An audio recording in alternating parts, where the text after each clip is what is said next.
Chapter 1209. Unohana Retsu was silent. Soul Society's captains considered Sosuke Aizen as their biggest enemy, but Sosuke Aizen himself regarded them as clowns. They're not even cannon fodder in front of Sosuke Aizen. Dustless looked at them with disdain. These captains who saw Sosuke Aizen's Kyoka Suigetsu couldn't even take a single hit from him.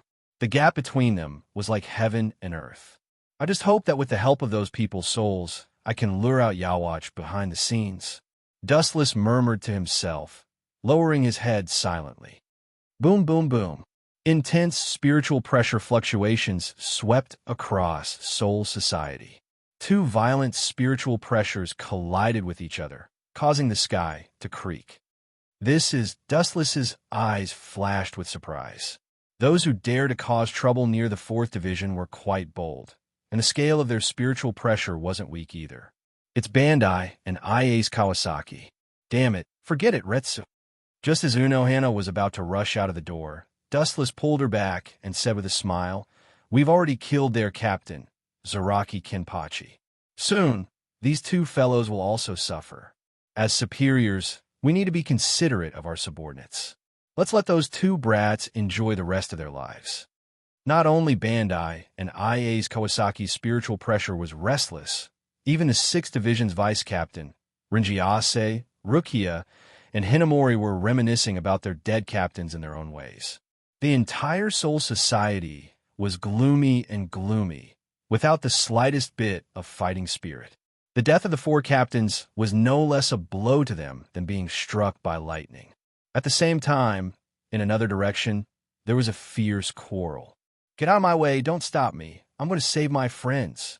In the modern world, in Urahara Kisuke's underground shop, a young man with orange hair and wearing a Shinigami costume shouted, "No matter who my enemy is, I won't leave in no way alone." The young man was Shinozaki Ichigo, and he was sweating profusely while holding his Zanpakuto. "Yi-san." It seems that this guy is a young man who doesn't know the immensity of heaven and earth.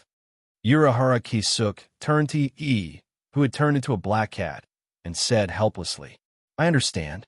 Yi replied and walked into the room. "With your weak strength, not to mention Sosuke Aizen, even his subordinates aren't someone you can handle. Shinozaki Ichigo, you're too weak." Urahara Kisuke said. Shinozaki Ichigo went silent. Shinozaki Ichigo's Ichigo wasn't a young man. Shinozaki Ichigo lowered his head and clenched his fists. His fingers clenched. He had never felt he was so weak. "Kun, Ichigo, Yama, S.E. Yikuns, of S-Kako, S-Shino, S was he, her, him, his S-Isacat, S is he, broken. His is it. Do you think I'm afraid of you?" Shinozaki Ichigo, who was provoked, roared as he unleashed his Zanpakuto without hesitation and slashed towards 4 Maple Courts. Full of flaws.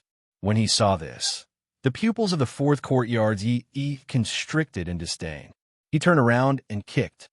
Bang, bang, bang. Kurosaki Ichigo, who was rushing over, suddenly disappeared. Everyone could only see him disappear in an instant. Ka. On top of a pile of yellow soil 100 meters away, there was a loud explosion. The miserable Shinozaki Ichigo was stuck in the soil, and he was seeing stars from the kick of the 4 Maple Court. At the same time, in another strange space, compared to the tense atmosphere of the unlucky Kurosaki Ichigo, the atmosphere here was much more relaxed. "How do you feel? Is there anything wrong?"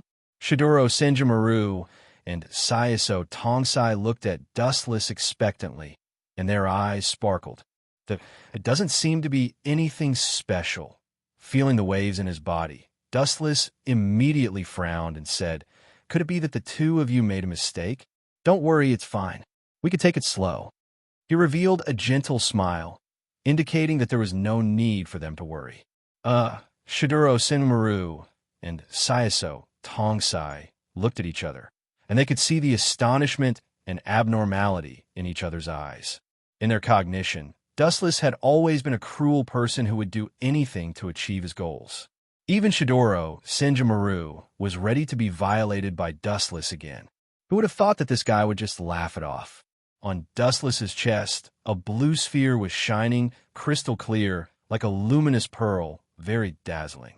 This was the Hogyoku that Dustless ordered Shidoro Senjumaru and Sayaso Tongsai to develop. Now, it had been completed, but the result was disappointing. The Hogyoku in Dustless's body didn't react at all. Maybe you made a mistake in some steps. Dustless said. Urahara Kisuke and Aizen Sosuke also failed. They spent decades or even hundreds of years to complete it. Maybe there was a mistake in the subtle links. Shidoro Senjumaru tapped her chin lightly, but Sayaso Tongsai had a straight face. Obviously, she didn't think so. In short, let's take it slow, don't be too hasty. Dustless was relieved. If the two women spent less than a month to make the Hogyoku, it would be too unfair to their peers, Aizen Sosuke and Urahara Kisuke. Chapter 12:10. Hogyoku took a long time to develop. Aizen and Urahara Kisuke were peerless geniuses, but even with their wisdom, it took them a long time to develop Hogyoku. Furthermore, they were all imperfect existences. Let nature take its course. Wu-chan patted the shoulders of the two women, indicating that they didn't have to care about it, but the angry Shidoro Thousand Hands Maru didn't appreciate it. He said with a disgusted face, "Give me your claws." The voice that fell on the edge of his mouth came to an abrupt halt. Shidoro Senjumaru's hair stood on end unconsciously. His entire body stiffened. He shivered and turned his head stiffly. "What's with that look?" Shidoro Senjumaru was scared. Dustless's green eyes made his soul tremble. He stuttered, "You first, offending the Spirit King is a big problem." Wu-chan laughed mischievously. With one sentence, he had sent Shura Thousand-Hand Maru to hell. Wu-chan's policy had always been to forcefully crush this ice-cold woman until she completely surrendered one day. "Miss Shidoro, aren't you going to leave?" Looking at Zhou Tongsheng ambiguously, Wu-chan smiled and teased. "Although most scientists don't have the basic understanding of men and women, it's not good for you to watch us make a baby in such a big way, right?" "Make a baby?" Hearing this, Saiso Torisei was startled at first. His face was full of doubt. Immediately, he looked at the red face of Shidoro Senjumaru and immediately understood what he meant. He cursed in his heart. Shameless. Inside Lost Yi Temple, on the throne, Aizen Kisuke looked down at the chaotic Minos Grande. His eyes flashed as he used his god-level deduction ability. Aaron Cars, a magical voice spread quietly, and the restless Aaron Cars suddenly became silent. They all looked at Aizen Kisuke, who was standing on the altar. The war with the Shinigami is imminent. I hope everyone can gather their thoughts and defeat the Shinigami. We are invincible in front of us, and the world is under our feet. Aizen Kisuke raised his voice and said. His impassioned tone made everyone's blood boil. "Kill all the death gods. Flatten Soul Society. Sweep away the Grim Reapers, and eat them all." Seeing this, the corners of Aizen Sosuke's mouth curled into a smug smile. Most people were immersed in the joy of trampling on Soul Society. A bunch of pawns, to think that you can step into heaven. Even if you can really step into heaven with me, it will only be for a short moment. When you fall down, you will be smashed into pieces. Sosuke Aizen smiled and didn't say anything. He just watched this scene quietly. Since these arrogant insects chose to go to hell for him, Aizen naturally wouldn't refuse their good intentions. At this time, Aizen Sosuke frowned. After fusing with Hogyoku, his strength has reached a terrifying level. The entire Hueco Mundo is under his control, he said with interest. Seems like someone has already invaded Hueco Mundo. Is it to save that little girl? Aizen Sosuke muttered to himself. He smiled faintly and said to Ulquiorra, "Ulquiorra, I will leave that little girl to you. Don't disappoint me." Understood, Aizen-sama. The ones who invaded Hueco Mundo are Kurosaki Ichigo and his people. Even though he lost to 4 Maple Courts he learned Hueco Mundo's abilities by chance. At the same time, Dustless and the others were about to rush to the modern world when an unimaginable change occurred. Kakaka. The sky above Soul Society cracked open, revealing a deep black cavity. Groups of Jillians stepped out of it, their earth-shattering roars resounding throughout Soul Society. Strange. The first place to make Wang Jian should be the modern world. What are they doing here? Are they planning to directly destroy the Grim Reapers of Soul Society? Dustless speculated Aizen Sosuke's intentions. At the same time, the Grim Reapers of Soul Society began to fight against the Minos. A fierce battle began. Let's go to Hueco Mundo. No, to the modern world, Retsu. The other captains will stay here to deal with the Minos. Dustless ordered briefly. He then left Soul Society with Uno Hanaretsu and rushed to the modern world. These pawns would be left for the Grim Reapers to deal with. Aizen Sosuke's main goal was Soul King. That was Dustless. Understood, head captain. In the modern world, the sky that was supposed to be cloudless was now filled with dark clouds. An endless stream of greater voids walked out of the black cavities. The greater voids were spitting out red flashes from their mouths as they wantonly destroyed the city. The places that the greater voids walked through were left in a mess. The cities that were perfectly fine were destroyed by the greater voids, turning into debris and ruins. At the same time, a bright white light flashed in the sky. Dustless and the others walked out of the world crossing gate. That brat Aizen Sosuke doesn't seem to be here. Dustless muttered after seeing the entire world. There was no sign of Aizen Sosuke, only a group of Jillian. How strange. What does Sosuke Aizen mean by this? Looking at the mess below, Dustless couldn't help but frown. After searching for a long time, let alone Sosuke Aizen, there wasn't even a trace of the Minos of Hueco Mundo. There was only a group of Jillian. There was no Vasto Lord or Ajuches. This scene stunned everyone. Chapter 12:11. The modern realm had turned into a wasteland with black smoke rising from it. Mere humans had no power to fight back in front of Jillian. Whoosh, whoosh, whoosh. At this moment, a sharp sound pierced through the air. Dustless narrowed his eyes and looked at the blue arrows coming from afar. A cold light flashed by the corner of his mouth. You guys go to Soul Society first. We might have been tricked by Aizen Sosuke. He might have turned around and attacked Soul Society. Uno Hanaretsu turned around and said. But Uno Hanaretsu frowned and looked at the arrows coming from afar. Be careful. You're still alive after so many years. The heavens must be blind.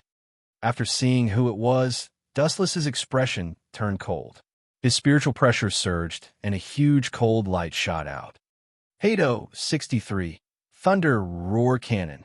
The beam of light engulfed the heavens and the earth, forming a huge wave of energy that came crashing down, its momentum soaring into the sky. Ka-ka-ka.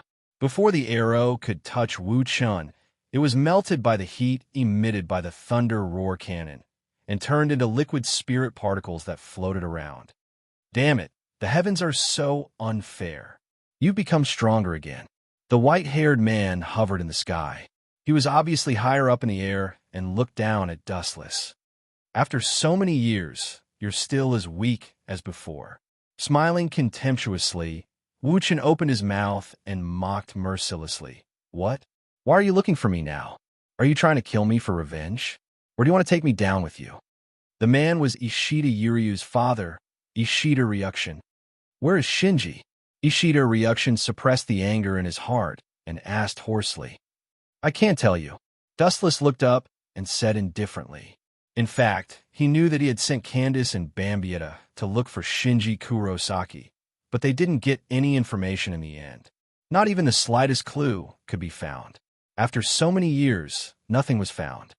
If that's the case, then die. Whoosh, whoosh, whoosh. Another wave of arrows flew towards him. Every single one of them was deadly, and almost all of them were aimed at the vital parts of his body. Other than a few of them, it's better for everyone else to die. Seeing this, Dustless didn't even try to defend himself. He allowed the incoming arrow to hit his body and completely ignored it. Against such a weak attack, any move would be useless. Clang, clang, clang. Dustless's skin emitted some sparks as if he had hit steel. This guy, seeing this, Ishida Ryuzo's eyes widened. He knew that Dustless was a monster. Who would have thought that after not seeing him for a few years, he would evolve into a divine beast? His body was as tough as steel, and there was no way he could break it. Oh my, you are indeed a highly skilled doctor. Where's the shoe print on your face? Back then, I spent a lot of effort to leave it behind. Could it be that you used your own medical skills to remove the footprint on your face? It's rare to see a doctor like you who can perform surgery on himself. Dustless laughed without restraint. Even an idiot could tell that he was rubbing salt on the wound, let alone the talented Ishida Ryuzo. You rascal, you! Ishida Ryuzo's face darkened. Of course, he could tell that Dustless was implying something. Countless veins popped out from his forehead as if there were worms moving inside. It was very frightening. Who are you trying to impress? Do you think that you can scare me? With a sneer, Dustless disappeared. However, the entire space was filled with his voice. It was as if he was an invisible spirit. Even the sky was filled with his voice. Bastard, where are you? Come at me if you have the guts. Don't hide. Ishida Ryuzo's eyes bulged. It was as if his eyeballs were going to fall out. The blood vessels were clearly visible. He looked left and right to search for Dustless. Your reaction is still too slow. At this moment, an indifferent voice came from the sky again. Found you. You have so many flaws. His eyes flickered. Ishida Ryuzo shot out the arrow in his hand at the fastest speed in his life. It was like a ray of light that hit Dustless. Puffed, puffed, puffed. His heart, head, and throat were all hit by an arrow. His organs were also filled with arrows. He was almost killed in one shot. There was no chance of survival. You're dead for sure now, you damn monster. Ishida Ryuzo had excellent eyesight. Naturally, he could see Dustless's condition. His heart was crushed. Even a god would not be able to save him. At the same time, the dark clouds in his heart disappeared. Finally, Ishida Ryuzo's smug smile disappeared. He felt a sharp pain in his nerves. He lowered his head in shock. What he saw was a shining golden sword. I really don't know what you were so happy about. After all, we are old friends. I asked you to kill me to vent your anger. Now, not only are you not grateful, you are even glaring at me. What a heartless thing. Dustless said angrily. You be *starred. Ishida Ryuzo glared at Dustless. He was so angry that his lungs were about to explode. He stared at Dustless fiercely and raised his trembling hands. It seemed like he wanted to strangle him to death. Resistance before death. Seeing this, Dustless smiled cruelly. The Kusanagi sword in his hand suddenly spun. Ka. Ishida Ryuzo's organs were instantly ruptured. He was in so much pain that he wanted to die. His abdomen was crushed by the sharpness of the Kusanagi sword. Ishida Ryuzo could feel his life draining away rapidly. He felt that death was close at hand. He even saw a skeleton in black clothes with a scythe in his hand. You can't even withstand a single blow. Shaking his head silently, Dustless pulled out the Kusanagi sword coldly. Ishida Ryuzo was in so much pain that he could not stop it. Both of them were from different dimensions. Chapter 12:12. A look of disdain flashed past Dustless's eyes as he walked past like a gust of wind. Stop right there, you bastard. Ishida Ryushin used the longbow as a support and stood up with great difficulty. He stared at Dustless's back as he clenched his fists so tightly that they were as big as his head. Not dead yet. Dustless turned his head and revealed half of his eyes. Looking at the destroyed heart, he was relieved. So, it was just a momentary recovery of consciousness. To be honest, people like you are really strange. You knew that you were going to die, but you still rushed in without hesitation. TSK, are you an idiot? Ishida Ryushin gritted his teeth in anger. It was Dustless who took everything away from him. Are you unwilling to accept this? Dustless turned his head to look at Ishida Ryushin, who wanted to tear him into pieces. He had seen this kind of look many times and was used to it. Although Ishida Ryashin didn't say anything, Dustless could read the meaning behind his ferocious eyes. I have taken away many things in this world. Strength, power, fame, and status. I have taken away all the things that people yearn for. But, since you have taken away other people's things, you better return them to me. Ishida Ryashin's saliva flew everywhere, and his mouth was filled with blood. He directly interrupted Dustless's speech. I'm sorry, I can't do that. You're forcing me to do something I don't want to do. But since we knew each other in the past, I can reluctantly take care of you. Dustless gently pointed his finger and revealed a bright smile. I'll give you a free ticket to the heavenly kingdom. As his voice fell, a black shadowless blade appeared behind Dustless's back. 90 black coffin of the broken Tao. Vicious slashes came from all directions. Ishida Ryashin, who was on the verge of collapse and couldn't even stand properly, was naturally unable to resist. A living person was cut into pieces. The smell of blood assailed their nostrils, but no one cared. Even some Jillian who noticed Dustless's presence stood in a daze and didn't dare to make the slightest move. Looking closely, Jillians were all trembling. Their faces showed a rare touch of fear. They didn't have consciousness. This fear came from the depths of their souls. Next, it's Aizen Sosuke's turn. Looking at the empty seat village that had turned into a broken dam, Wu Chun walked away indifferently. A powerful ripple swept out from his body. In the blink of an eye, it swallowed the entire world. Super Shinra Tensei. Kaka. Even though they were aware of the danger and had retreated, the wandering Jillian still couldn't avoid the tragic fate of being completely annihilated. Kong Zucho had also turned into an unprecedentedly large crater. It was as if it had been smashed by a meteorite from outer space. All life forms were ruthlessly obliterated by Dustless.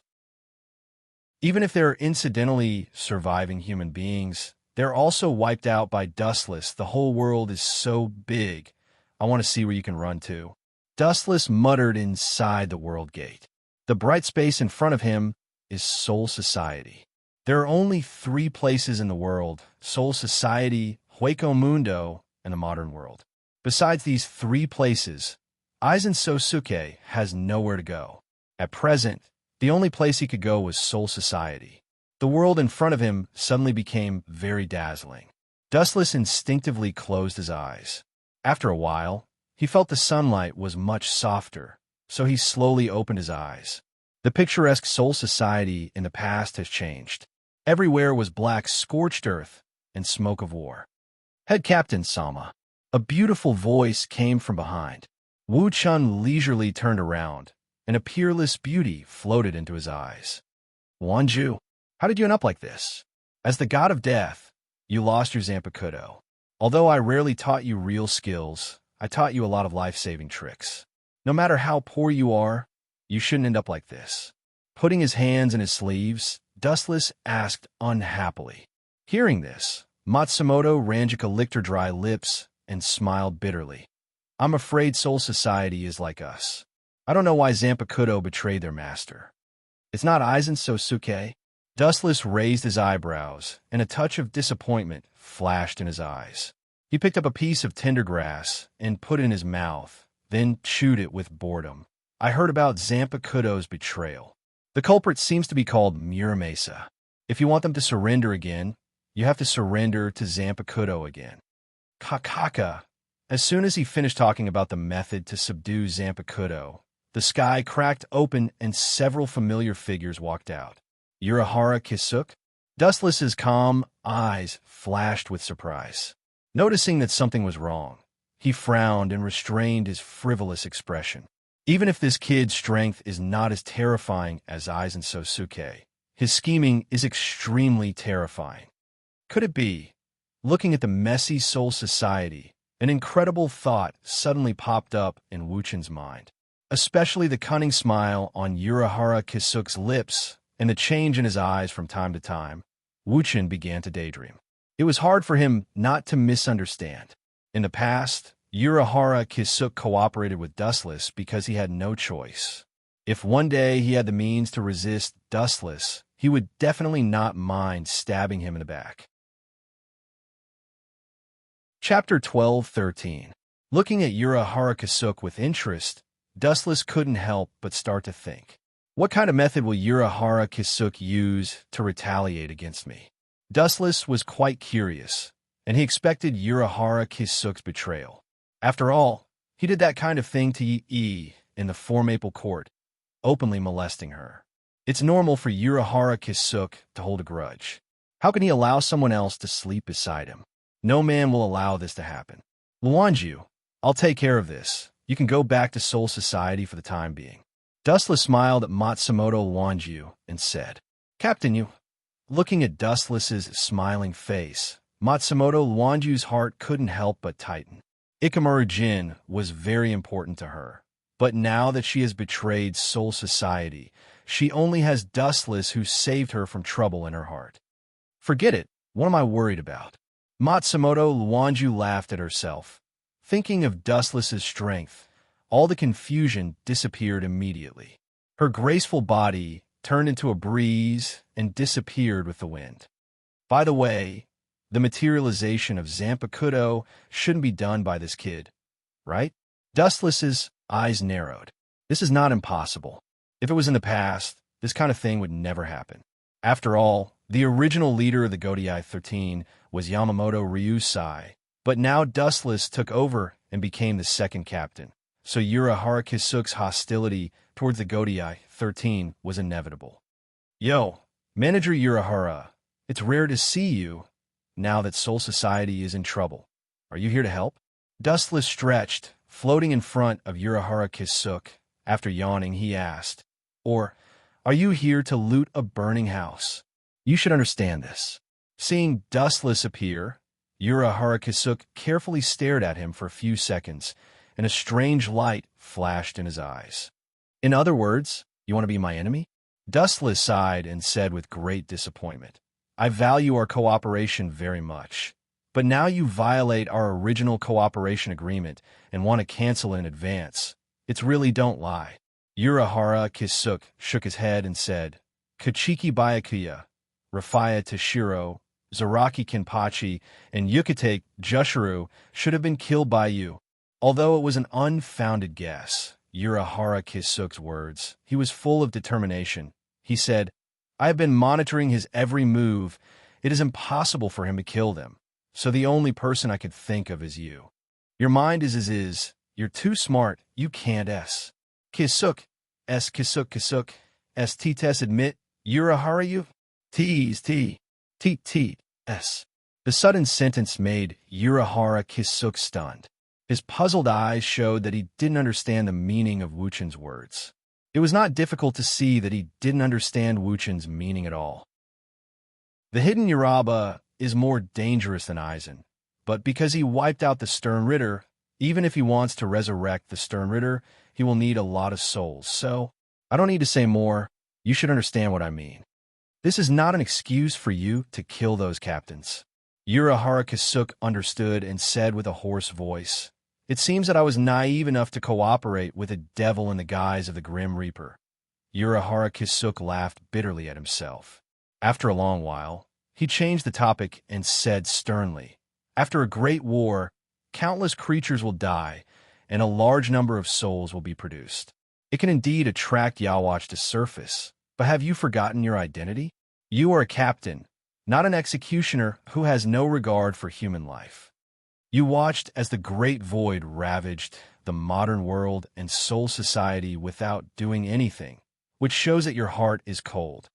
Urahara Kisuk's Ryatsu was already throbbing in his body.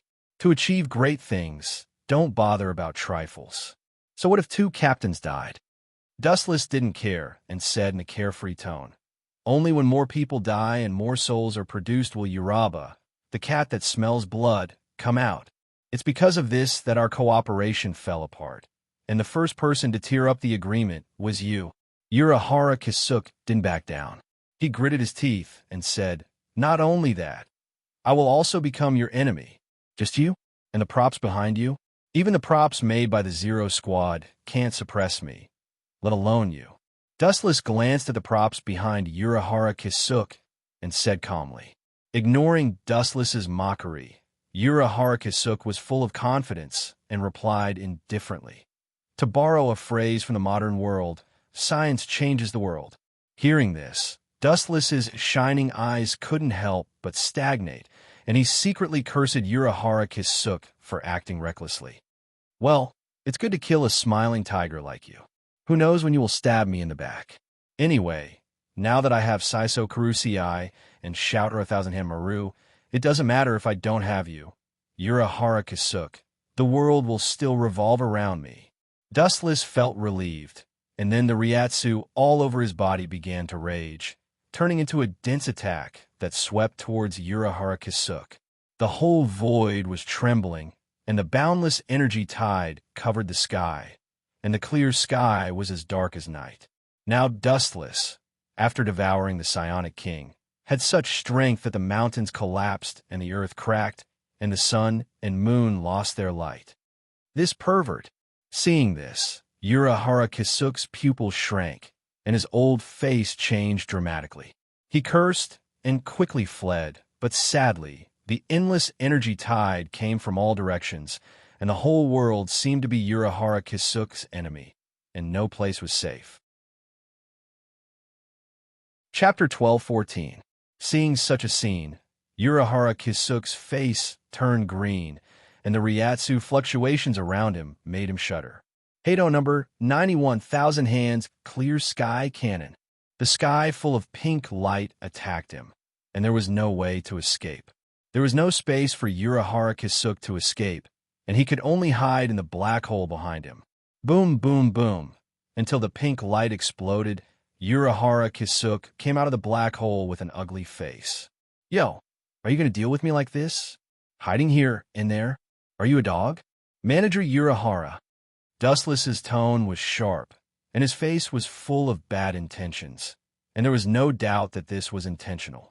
No matter how strong you are, you can't beat this mouth of yours. Urahara Kisuk's face turned cold, and he took out a black hood and put it on his body. Immediately, under Dustless's astonishment, Urahara Kisuk disappeared, and his Ryatsu was completely hidden. Seeing such an inconceivable scene, Dustless could not help but be flabbergasted. Then, he blinked his eyes and kept having a feeling that this scene was somewhat familiar. By the way, in the original manga, Aizen and the other two seemed to have used this kind of cloak to attack Isshin Shiba, Pucci. At this moment, Dustless suddenly felt a sharp pain in his wrist, and a small scar appeared inexplicably. Did Urahara Kisuk cut it? Dustless guessed. Looking at the shallow scar, he curled his lips and said disdainfully, "However, this strength is really weak. Didn't you eat?" Urahara Kisuk. Bastard. Is this guy a Grand Virtuous? No. Even if he's a Grand Virtuous, his steel skin shouldn't be so hard. Urahara Kisuk looked at the incomplete wound, and his forehead was full of black lines, and he was particularly depressed. He attacked with all his strength, and it caused a negligible skin injury to Dustless. The worst thing was that his Zanpakuto was chipped, and the skin of Grand Virtuous was not so hard. However, this was not the most frightening thing. Ka. The Earth of Soul Society did not receive any attack, but a thick fissure that was dozens of kilometers long had appeared out of thin air. That bottomless abyss was like the masterpiece of a god, a dark maw that was impossible to dispel. What's going on? Urahara Kisuk couldn't help but be startled, his face full of astonishment. Dustless looked around and noticed that there was no movement of Urahara Kisuk. He immediately opened his observation haki and put the whole place under his eyes. Even if you blind my eyes, you can't escape the perception of observation haki. Dustless snickered in his heart. A few seconds later, he sensed a shadow pouncing on him from behind, secretly gathering a powerful force. Bang, bang, bang. The moment the Zanpakuto was about to hit Dustless's head, his body suddenly turned around, revealing a cold face and a giant foot. Pucci. Urahara Kisuk's chest was suddenly smashed into a big hole, and blood flowed nonstop. One could vaguely see his ribs, as well as various internal organs. Shoo, shoo, shoo. His body kept flying, and when he was about to hit the mountain in the distance, a figure stopped him. It turned out to be you, Yi Wei-san. Thank you. Urahara Kisuk solemnly thanked her, and with a painful expression, he endured the tingling all over his body and asked seriously, "Weren't you in Hueco Mundo? I remember fighting with Shin Ozaki Ichigo's group." Hearing this, Yi Wei-san of the Four Maple Court's tone stagnated, and she didn't know how to answer. Looking at the shocking crack on the ground, a terrifying thought flashed in her heart. The eyes looking at Dustless slowly changed from the original disgust to complex and even with a little awe. I'll make a long story short. The same thing happened to Hueco Mundo and Soul Society. After a tremor, a huge crack appeared. This is definitely not a coincidence. Yi Wei-san of the Four Maple Court was silent, and there was a different meaning in her words. Could it be that Urahara Kisuk, who has always been quick-witted, trembled, and was full of horror? Realizing that something was wrong, he quickly asked Yi Wei-san of the Four Maple Court, "Did this happen in the modern world?" "That's right." Yi Wei-san of the Four Maple Court was silent, and after a while, he looked at Urahara Kisuk's eyes and nodded heavily. "Could it be that you have become a spirit king?" When mentioning the two words, spirit king, Urahara Kisuk's tone obviously stuttered. His head was lowered, and his eyes were dull, as if his soul had been taken away and he had become a walking corpse. "My identity as a spirit king is such a big blow to you? If I knew earlier, I would have said my identity." Dustless complained with a look of pity and was quite disappointed. "How can a person like you become a spirit king?" Urahara Kisuk raised his voice and asked, full of disbelief.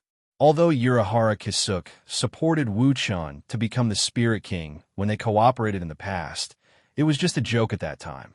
It went in one ear and out the other, so he didn't care. Who would have thought that this nightmare would come true? "What's so surprising about you?" Pulling off his clothes, Dustless revealed a clean chest, and in the center was obviously inlaid with a black bead. Pointing at it, he said, "This is a spirit king. The two of us have become one, and I am now the new spirit king." "Impossible," Urahara Kisuk roared, with a somewhat sharp tone. "Don't deceive yourself, Urahara Kisuk. You should know in your heart that the cracks of Soul Society, the modern world, and Hueco Mundo explain everything. The Spirit King is the chisel of all things in the world. If the Spirit King falls, all things will collapse. If the Spirit King is injured, Soul Society, the modern world, and Hueco Mundo will also be injured. In this case, do you still dare to kill me? If I stand still, what can you do to me?" Chapter 12:15. Urahara Kisuk's old face turned green, and even because of excessive suppression, there were red blood stains on both sides of his eyes. There was a touch of anger in his chest. Obviously, he was very angry with Dustless's words. His eyes were red, as if they could bleed at any time. "Kisuk, are you okay?" Floating to Urahara Kisuk's side, Four Maple Court's Yi asked softly. At the same time, she fiercely glanced at the innocent Dustless. She understood Urahara Kisuk's feelings quite well. "Don't worry, it doesn't matter. He's very tough. He won't die from anger." Wu-chun smiled awkwardly. It was very casual, but it was full of schadenfreude. It was obvious that he wanted Urahara Kisuk to be angered to death. In fact, Urahara Kisuk was so angry that it was reasonable. The culprit who molested Four Maple Court's Yi was right in front of him. Urahara Kisuk wanted to swallow him alive, but because of the other party's identity, he couldn't do it. Just thinking about it, Urahara Kisuk couldn't help but get angry. His perennially calm heart was gradually stimulated by Dustless's frivolity. Everyone had emotions. Urahara Kisuk was optimistic by nature, but this didn't mean that he wouldn't get angry. On the contrary, some good-tempered people were very scary when they got angry. "What? Do you want to kill me, the Spirit King?" "Sure, but do you dare?" "I'll just stand here and don't move. If you want to kill me, you can do it. But how many times do you think Soul Society, the modern world, and Hueco Mundo can withstand a heavy blow like that just now?" Dustless had a smirk on his face, and his tone was extremely frivolous. Urahara Kisuk was angry, but didn't dare to say anything. "You're too arrogant." "Four Maple Courtyard," Yi cried out in a lovely voice. Immediately, her body turned into a storm as she charged over. Her seemingly tender fist was filled with a powerful force that could flatten a large mountain. "Come on." Seeing this, Dustless didn't dodge. His body stood calmly in the sky, quietly waiting for Four Maple Court's fierce attack. Boom, boom, boom. The space around Dustless rumbled violently. The violent impact was like an endless sea, swallowing up the distant mountains in the blink of an eye. Ka. Several mountains were razed to the ground one after another. Only Dustless was unscathed. Yi of the Four Maple Court deliberately avoided Dustless's face and punched the mountain behind him, as if he was venting his depression and anger. There was nothing more depressing than the current situation. The enemy was right in front of you, mocking and ridiculing you, but you couldn't do anything about it. Being controlled by the enemy made you feel extremely conflicted. Dustless seized such a once-in-a-lifetime opportunity to rub salt into Urahara Kisuk's wounds. He was extremely disdainful of such a person. "It seems like it's just as Shiju said. You're the one who killed all the captains." Of the Four Maple Court's face gradually became ferocious. In the blink of an eye, she seemed to have turned into a tigress, with violent killing intent accumulating all over her body. Keikibaya and her were best friends. Many of the abilities of the strong were taught by Yi of the Four Maple Court. Naturally, they had an inseparable relationship. It could barely be considered a master-disciple relationship. TSK. You four aristocratic families are the most loyal to the Spirit King. Now you want to betray me? Dustless asked with a smile, but his voice made people shudder. Now I'm the head captain of Soul Society. With an order, your Four Maple Court will be swept into the garbage heap of history. Are you threatening me? Yi of the Four Maple Court was expressionless, but her words made the void instantly cold. Hearing this, Dustless was not moved. His eyes were dead. The threat of Yi of the Four Maple Court was as funny as Jillian threatening Vastolord. It was just self-deception. Dustless didn't care about her at all. This is not a threat, but an order. If you resist me, your family will be flattened immediately. I heard that you have a very young brother. If something bad happens to him, the Four Maple Court will have no successor. Dustless said with a smile. The arc raised high was very despicable. Full of evil fun, he said, "Immediately kill the man behind you, Urahara Kisuk. Otherwise, the Four Maple Court." Hee. The sinister laughter fell into Urahara Kisuk's ears. It was more terrifying than the devil. "You're the most beautiful." Yi of the Four Maple Court rolled his eyes and sneered. "The other aristocrats of Soul Society won't let you do whatever you want. You'd better." Dustless suddenly raised his right hand, condensing a golden flashball. It was very bright and aimed at the distant sky. Whoosh, whoosh, whoosh. The light shot out from his fingertips and went straight to the distant buildings. The destructive light beam disappeared in a flash. Boom, boom, boom. On the residents of the Four Maple Court, a large number of flames appeared. A huge fireball rose into the sky. All the people who were caught in it were doomed to die tragically. I have a bad habit. I hate people who overestimate themselves the most when they threaten me. In that case, a good thing might turn into a bad thing. Let's talk about the current situation. Dustless sneered eerily. His tone was creepy and frightening.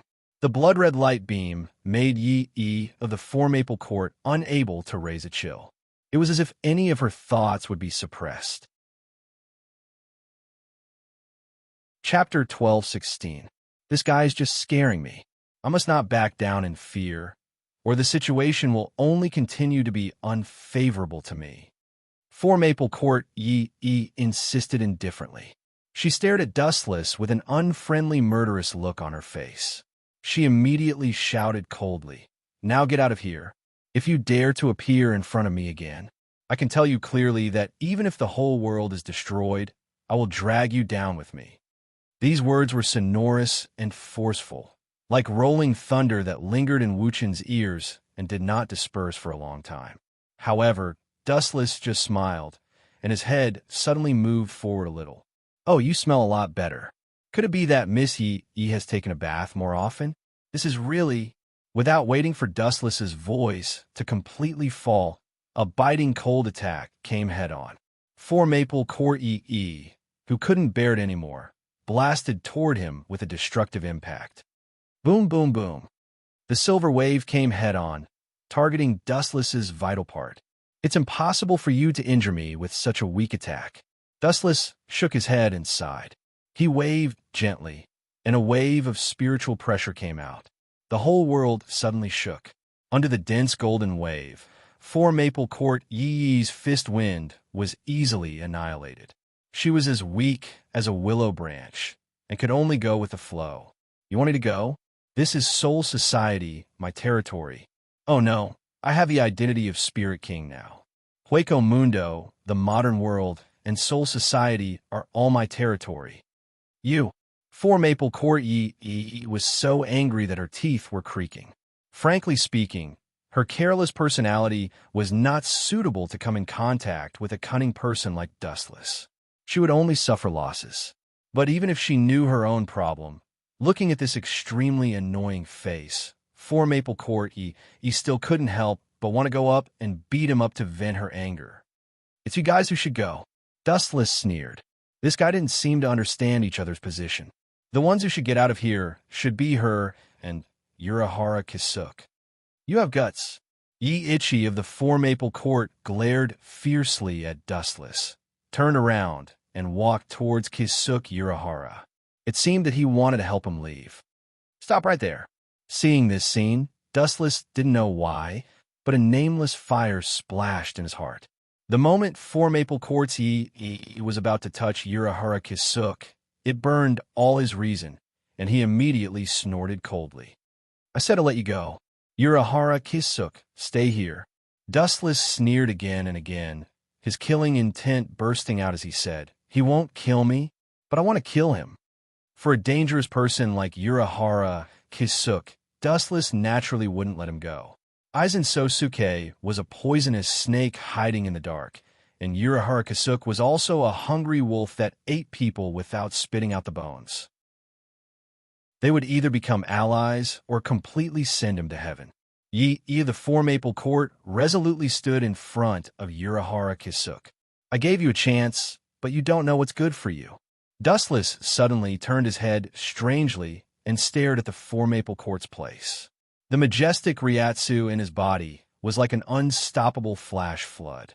"Stop right there."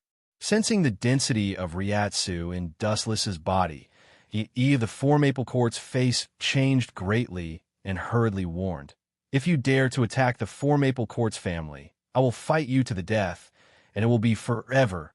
Hado number 88, Flying Dragon Strikes Thief. Before Yi of the 4 Maple Court's voice fell, the explosion engulfed the entire 4 Maple Court's residence. Dustless deliberately avoided the 4 Maple Court's residence and only destroyed a small part of it. Since Yi of the 4 Maple Court didn't know what's good for him, Dustless naturally wouldn't be merciful. Boom, boom, boom. The former magnificent 4 Maple Court's residence turned into a pile of debris, and the 4 Maple Court's residence became history. Go to hell. The ferocious 4 Maple Court's Yi suddenly rushed over. His body was full of dense flashes, and his strength was enough to easily dismember and smash a 100-ton mountain. "I gave you a chance, but you didn't cherish it, and now you're angry because you missed it?" Dustless asked flatly. His tone was as if it was a trivial matter not worth mentioning. The hundreds of lives of the 4 Maple Court's family were worthless in his eyes. There was no value to be moved. Boom, boom, boom. Dustless was hit by the absolute heavy blow, but what was disappointing was that he didn't have the most basic reaction. He continued to stand in place as if nothing had happened. In front of him was Yi of the 4 Maple Court with a dazed face. "The difference between us is too great. You're not enough to be my opponent."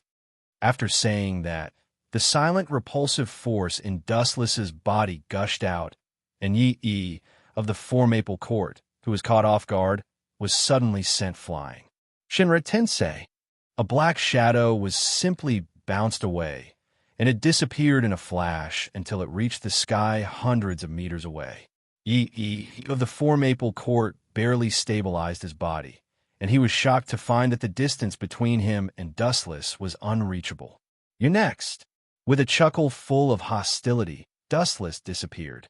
It was a simple straight-line movement, but because of the excessive speed, it gave people the illusion of crossing through layers of space. Pucci. Urahara Kisuk suddenly felt an incomparable pain in his abdomen, and a scorching light burned his whole body. He turned his head abruptly and saw Dustless with a deathly still face. The game is over. Chapter 12:17. Urahara Kisuk's vitality drained rapidly. Blood overflowed from the corner of his mouth, and the stinging pain all over his body made it difficult for him to fight. His mind was in a trance. Looking at the face close at hand, Urahara Kisuk smiled bitterly and said self-deprecatingly, "I came full of confidence, but I returned heartlessly in failure. The world is impermanent." Urahara Kisuk sighed with a tone of powerlessness and relief. He was surprised to find that he was relaxed, and he didn't have to live like before. Very tired, very tired, very tired. As a spirit king, you should be the one who overrides all things in the world is called a spirit king. Dustless saw through Urahara Kisuk's inner thoughts in an instant and said coldly, "You want me to serve others? Is there something wrong with your head? As the spirit king, everything in the world should submit to me and not the other way around." Dustless said coldly, and the Kusanagi sword also turned into light, and the powerless Urahara Kisuk fell into the void. He pointed the tip of his thumb at Urahara Kisuk, and a pink light ball flew out. Hado 54 Waste Flame. Several circular flames swept out, and in the blink of an eye, Urahara Kisuk was swallowed. Boom, boom, boom. The corpse emitted a large flame, and Urahara Kisuk was completely erased. Not even the residue of the corpse was left, and he disappeared forever. Kisuk, seeing such a scene, Four Maple Court's Yi felt as if she was struck by lightning. Looking at the body that disappeared with the wind, she instinctively grabbed towards the sky in despair. "I want to kill you." Four Maple Court's Yi's eyes were red. Her best friend left her, and her heart was in pain as if it was being torn apart by someone's bare hands. "You should thank me," Dustless said with a gentle smile. "For Urahara Kisuk, living is a kind of pain. Having a nightmarish enemy, torturing and eating his internal organs every day is worse than death. Now that he has stepped into heaven, he should be living very comfortably. For some people, death is also a kind of relief." Instant open. The amazing Ryatsu exploded, and Four Maple Court's Yi roared crazily, rolling up a storm. Asking for a snub, Dustless shook his head, and a light flashed in his eyes. Divine might. In front of the Four Maple Court's Yi, the void shifted as if he had arrived in the universe. The surrounding space was extremely fragile and was occupied by a giant whirlpool. The suction force was infinitely magnified, and the Four Maple Court's Yi was sucked in. "I'm done." Stretching his body, Dustless looked at the devastated Soul Society. The great voids were wreaking havoc in quiet Soul Society, and the death gods were wailing, but Dustless was indifferent, as if nothing had happened. Ka ka ka. The void distorted, and a huge crescent-shaped hole appeared. "This Ryatsu is... Ayaya. It's finally here, Sosuke Aizen." Dustless looked up and saw a few figures flashing in the dark space. He looked very relaxed, as he only needed to take care of these people in front of him. "Head Captain, it's great that you're still alive." Aizen Sosuke raised his eyebrows and said with emotion, "The Zanpakuto's Rebel Shinigami's combat power has greatly decreased. It seems that choosing this time to attack was the right choice, just like what I planned." "Just like what you planned? Why are you so proud of yourself, Sosuke Aizen?" Dustless looked at the narcissist with disdain and sneered. "So, Are they part of your plan? Them? Hearing this, Sosuke Aizen frowned and looked at Dustless in confusion. Pucci, Pucci. Suddenly, a painful howl came from the dark space behind him. Sosuke Aizen turned his head and saw a scene that made him stunned. Hellable took advantage of the situation to attack Aizen's subordinates and easily ended the lives of several Arancers. Even Stark, who was caught off guard, was cut in half. Ulquiorra was slightly better. He was vigilant enough.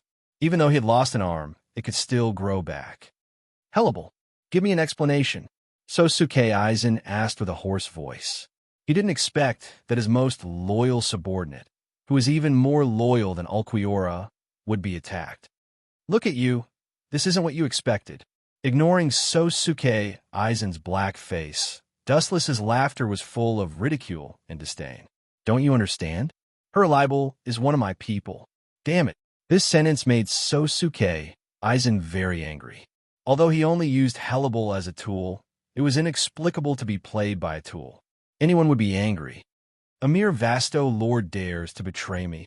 Aizen's eyes were so cold that no one dared to look directly at him. His murderous aura was thick. Pay attention, I'm talking about them, not Hellable alone. Dustless reminded him in a friendly manner. Who else is there? Aizen Sokei looked around in surprise. Me too, Captain Aizen. A shadow quickly flew over and stabbed Sosuke Aizen's back with his Zanpakuto. Behind you, Aizen-sama. Seeing this scene, the most loyal dog, East Sendai, quickly shouted, Ikamaru Jin, you dare to betray Aizen-sama? Pucci. The Zanpakuto's sharp edge cut Sosuke Aizen's stomach open. And because Ikamaru Jin's Zanpakuto had the characteristic of venom, it instantly melted Sosuke Aizen's cells. A big hole was formed in his chest, much bigger than a human's head. You bastards! Sosuke Aizen's eyes were about to burst. He was like an angry lion, roaring loudly.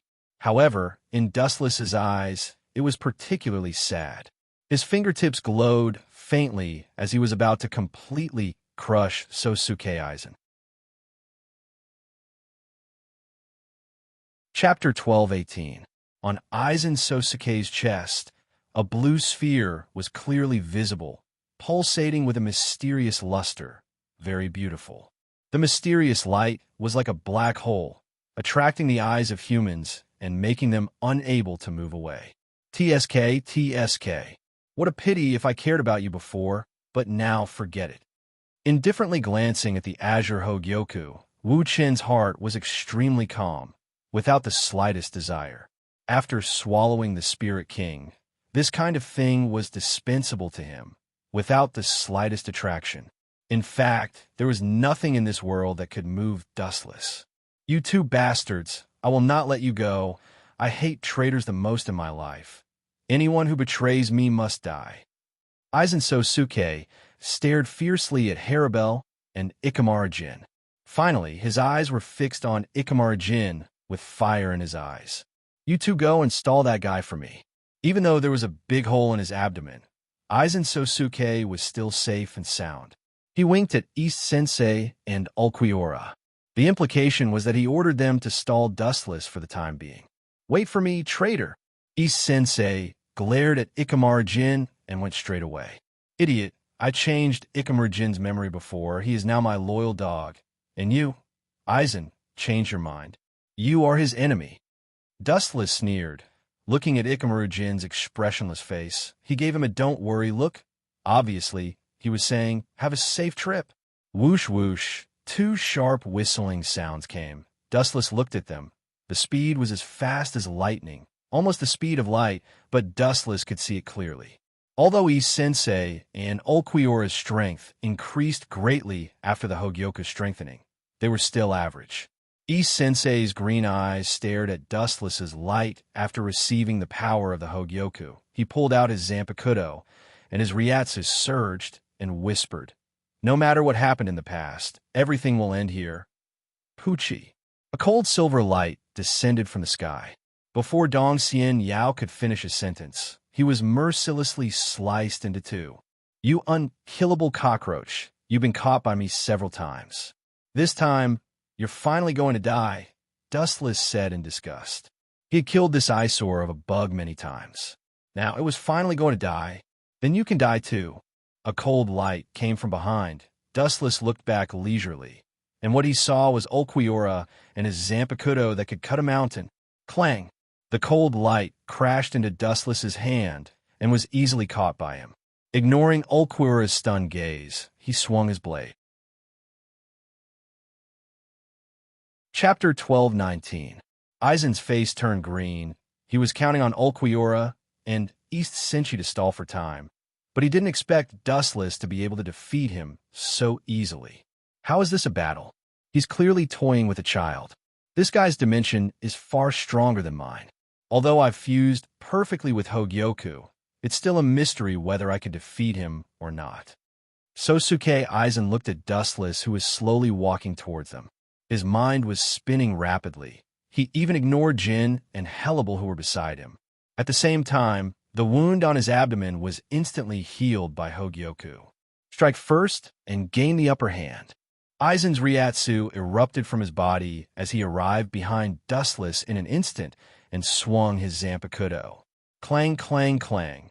The sound of metal colliding resounded through the endless void. Dustless's body, Aizen felt his arm almost break. This is not a human's head. It's clearly a lump of metal. Are you trying to tickle me with your strength? Dustless touched his forehead and said uninterestedly. He immediately took out the star badge hidden in his chest, and a shiny tachi appeared in his hand. You bastard! Aizen's face darkened as he stared at Dustless ferociously. He looked at the fiery red star badge and suddenly felt that something was wrong. This temperature, this special Ryatsu, it seems to be the Ryujin Jaka of Head Captain Yamamoto. Why is it in your hand?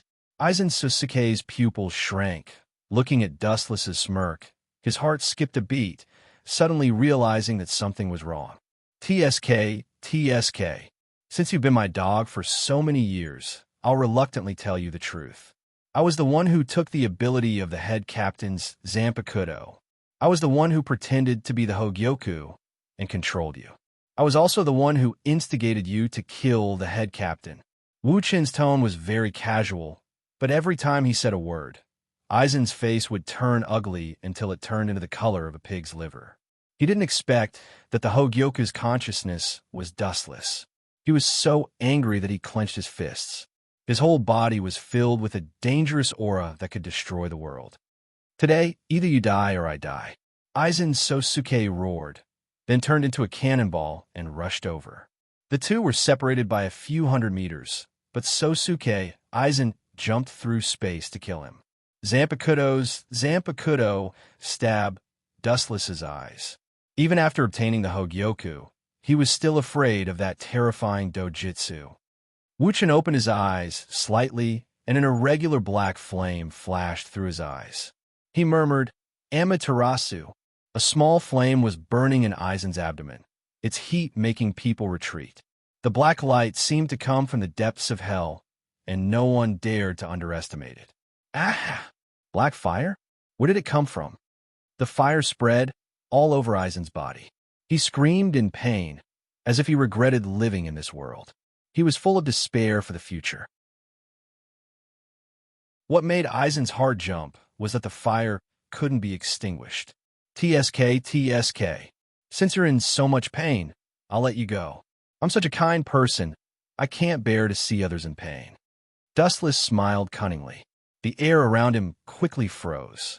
You want to loot a burning house? Aizen, who was wrapped in flames, was shocked and angry. He shouted, You think you can kill me with such a cheap trick? You're underestimating me. Die. Aizen Sosuke, who was wrapped in Amaterasu, released his Ryatsu. Endless energy flowed out of the Hogyoku. Enduring the pain of being burned, Aizen Sosuke sneered. Whole of 96 cremation. Boom, boom, boom. The azure blue sky turned fiery red. The blade-shaped flame rose from the ground, wanting to tear Dustless apart. Firefly's light. Lowering his head calmly, Wu Chun looked down at the flaming saber light rising from the ground. Wu Chun didn't dodge, and his body simply spurted out more blazing Ryatsu. Bankai, remnant flame Tachi. The char tachi is steaming, and he calmly stares at the huge flaming tachi. Wu Chun raises the tachi in his hand, and a gust of wind blows out. Everything is over. Remnant flame, tachi, north, ashes of heaven and earth. The moment the saber aura came into contact with cremation, it instantly killed it. Everything turned into nothingness. The huge saber body was instantly vaporized by the saber aura. Everything returned to nothingness. Only Aizen, who was in a daze, was left in this vast world. Is this the power of Ryujin Jaka? Yamamoto is called the strongest Shinigami in 1,000 years. No, his title has been replaced by this man. Staring at Dustless, Aizen Sosuke smiled slyly. He looked extremely despicable and sinister. Since he couldn't win by fair means, he could only resort to trickery. The winner was king, and the loser was a bandit. History was written by the winner, and the process didn't matter. After all, his opponent was a godlike player. Chapter 1220. Zanka and no Tachi's high temperature spread like a tide. The entire Soul Society was like a giant steamer. The abnormal temperature made the water in everyone's body evaporate rapidly. This guy, Aizen Sosuke's face was ashen as he felt the water in his body evaporating rapidly. His face couldn't help collapsing. Aizen Sosuke never dreamed of Dustless's overwhelming spiritual pressure. Why can I devour Hogyoku and this guy can still cheat? Whoosh, whoosh, whoosh. Aizen Sosuke saw a fiery red shadow pouncing at him and retreated step. Kakaka. However, this was completely ineffective against Dustless. In an instant, he saw through Aizen Sosuke's nature and circled around him with a tricky force. He raised his sword and swept it down. Boom, boom, boom. Aizen Sosuke was caught off guard. Faced with Dustless's absolute prediction ability, he could only passively take a beating. All his moves were seen through. Boom! Aizen Sosuke's body splashed with a large amount of fire. The hot and violent spiritual pressure crushed half of his body and burned him until only half was left. Gulp! Aizen Sosuke was like a monster. His body emitted waves of spiritual pressure as a brand new body condensed. Because Dustless was too strong, he felt fear. The power of the Hogyoku was completely activated. Aizen Sosuke completed his first evolution. Boom, boom, boom. Purple light swept across the world. The spiritual pressure was as dense as water. The entire sky trembled. The spiritual pressure was unprecedentedly violent. Kakaka. At the same time, the sky cracked and a young figure came out. He had orange hair and a firm gaze. Shinozaki Ichigo, you didn't die? After seeing the newcomer, Dustless muttered. He was somewhat surprised. He thought this undying cockroach was killed by the great voids of Hueco Mundo. He didn't expect him to live until now. What a surprise, Shinozaki Ichigo. Aizen Sosuke's spiritual pressure stopped erupting. His appearance was completely different from before. He was wrapped in a white shell that was extremely hard, similar to Void's steel skin. Just like Dustless back then. Ayaya, it seems to be very powerful. Dustless narrowed his eyes and said with a smile. Obviously, he didn't take Aizen Sosuke seriously. Aizen Sosuke snorted. He could hear Dustless's sarcasm and mockery. When he was about to swing his sword, Shinozaki Ichigo's words angered him. Head captain, leave him to me. Holding the Zanpakudo tightly, Shinozaki Ichigo said with bright eyes. Of course I'd love to.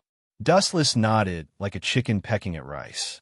He looked at Aizen Sosuke with a mocking expression. His old face was full of anger. He was obviously angered by Ichigo's words. What do you mean by leaving it to me? How dare an ant like you be so arrogant? A mere human dares to boast shamelessly? Aizen sneered, but what happened next stunned him. Boom, boom, boom. The surface of Shinozaki Ichigo's skin was covered with dark red spiritual pressure, and his entire appearance changed. He was wearing a bull mask. His body emitted a monstrous spiritual pressure that turned into an invisible gravity domain. The entire sky shook, and the evil spiritual pressure that was filled with the smell of blood was even stronger than Vasto Lord's great void. He can control this form. That's not bad. It seems that even if no one helps him, this kid's protagonist aura can still help him increase his strength without limit. Wuchin sighed with emotion as he looked at Shinozaki Ichigo. His heartbeat of boredom swept away. The person in front of him was completely different from before. His short orange hair had grown long and danced in the wind, hanging down to his waist. There was a black hole in his chest, and in an instant, there were black stripe marks all around. Shinozaki Ichigo was completely void, but he didn't lose his consciousness. This is my power now. Seeing Dustless and Aizen's calm face, Shinozaki Ichigo was full of confidence and whispered, "As long as I use a little force, I can. As long as I use a little force, you won't even have a skeleton left." Before Shinozaki Ichigo finished speaking, Aizen instantly teleported behind Shinozaki Ichigo and swung his Zanpakuto, and a visible ripple instantly shattered Shinozaki Ichigo. Are you surprised? That's right. As a human, you have the same power as me. To be honest, I admire your tenacity, but Aizen's tone was full of disdain, and he said coldly, "But an idiot will always be an idiot. With your level, even if you train for a few more decades, you will only be able to crawl and tremble in front of me. And even Shinozaki Ichigo is trash, but you are also trash." A ghostly voice sounded behind Aizen, and that emotionless tone made Aizen's hair stand on end. He instantly turned around, but what he got was a ruthless and cruel slash. Pucci. The miserable Aizen Sosuke and Shinozaki Ichigo also suffered the same fate. They were directly cut in half by Dustless, and their bodies began to fall slowly. Looking at Dustless in the sky, Aizen was stunned. He had evolved with the help of the Hogyoku, so how could he be killed in one hit? It was as unbelievable as a dream. He had the Hogyoku, but he was killed in one hit, which was a huge blow to Aizen. Chapter 12:21. Aizen's pupils widened to the largest extent in his life. His dismembered body emitted a special Ryatsu that restored his fragmented body. TSK. His vitality is really tenacious. There were some unexpected ripples splashing in his pupils. Wu Chun returned to calmness once again and maintained his tranquility. Why is this guy so strong? I can't accept this.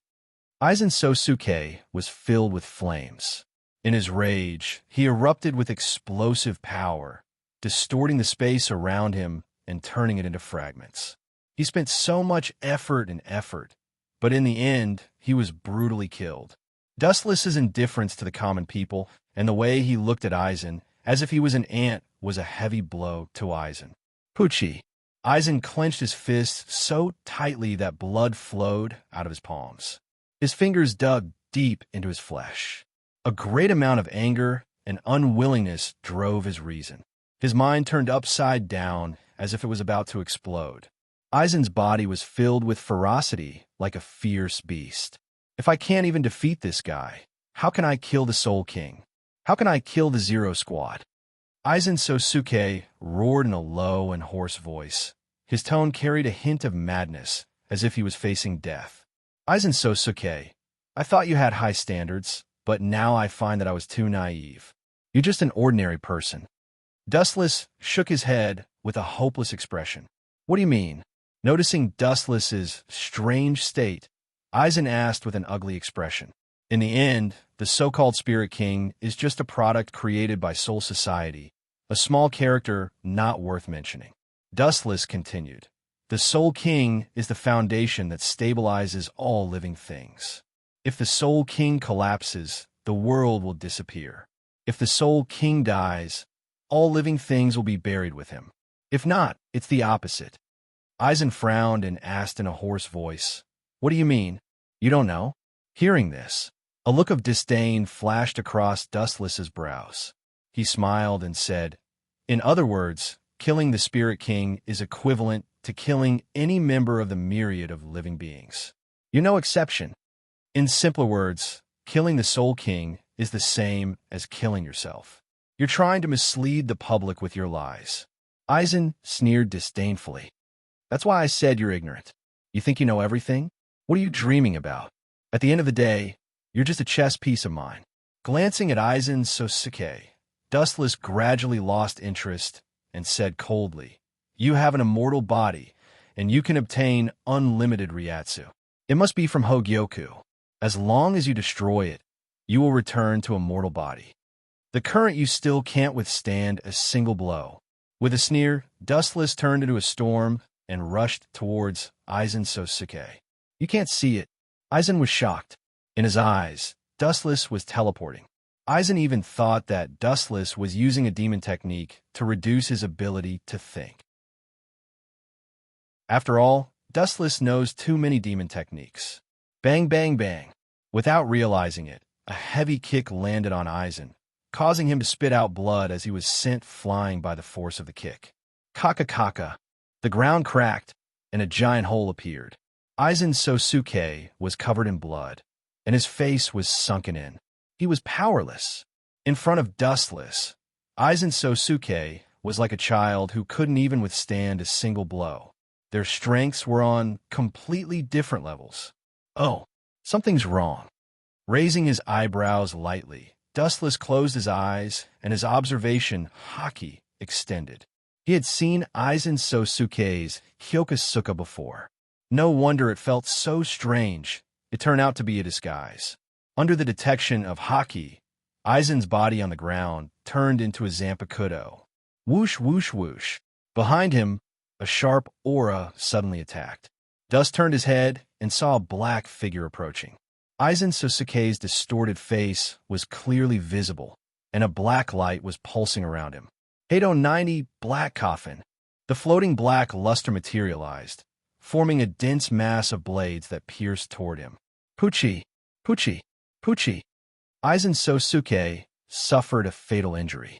His entire body was riddled with holes, hundreds of them, each as big as a thumb. He looked extremely gloomy. Kaka kaka. In a trance, Dustless heard the sound of glass breaking. Looking closely, the Hogyoku inlaid on Aizen's chest turned into a pile of fragments. You shouldn't be able to be reborn.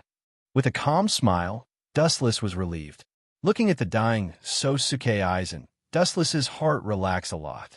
This smelly cockroach that couldn't be killed was finally going to fall. Aizen's power comes from the Hogyoku. Once the Hogyoku is destroyed, it means that he is about to completely fall. Let's die more thoroughly. The earth surged, and a giant sword handle faintly formed, exuding a blazing temperature and destructive power. Hado 96, 1 Sword Cremation. Under Dustless's command, fire broke out of the ground and formed a giant sword that covered the sky.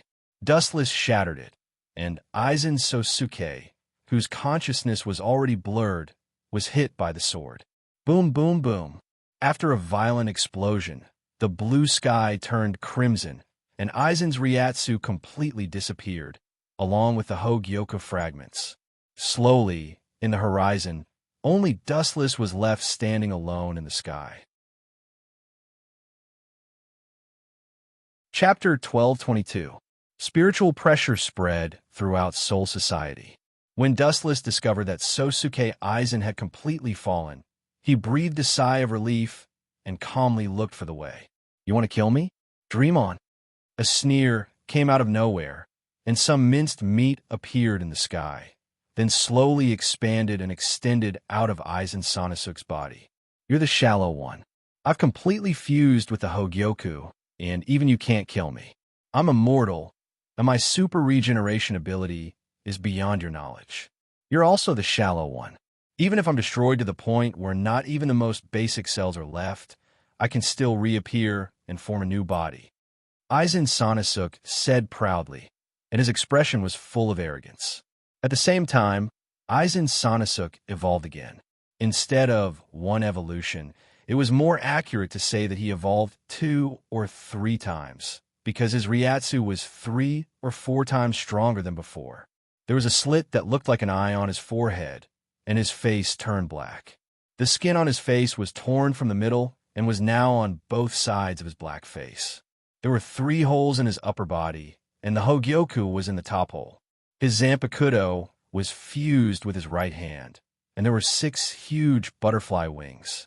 Each wing had a skeleton growing out of its spine, and it didn't look like a Shinigami at all. It actually recovered. Looking at the blue sphere, Hogyoku, Dustless was a little surprised. This state is not bad.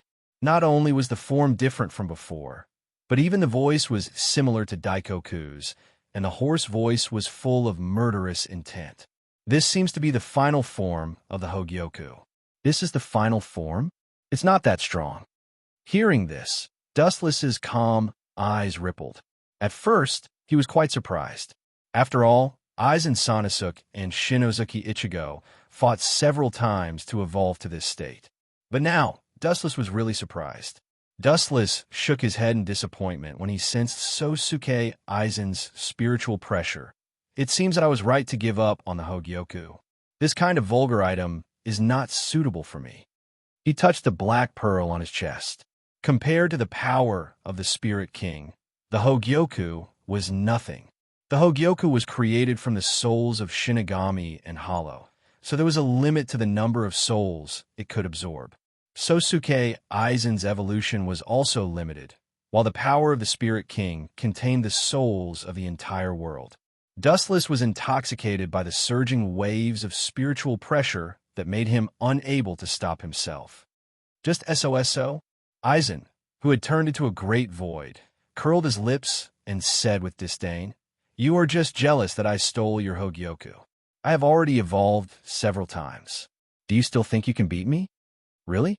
Seeing this, Dustless smirked and asked, "Then can you feel my spiritual pressure?" Aizen's face stiffened as he stared at Dustless. Indeed, he couldn't feel Dustless's Ryatsu. Dustless's Ryatsu didn't make any sense. Existences of different dimensions couldn't feel each other's spiritual pressure.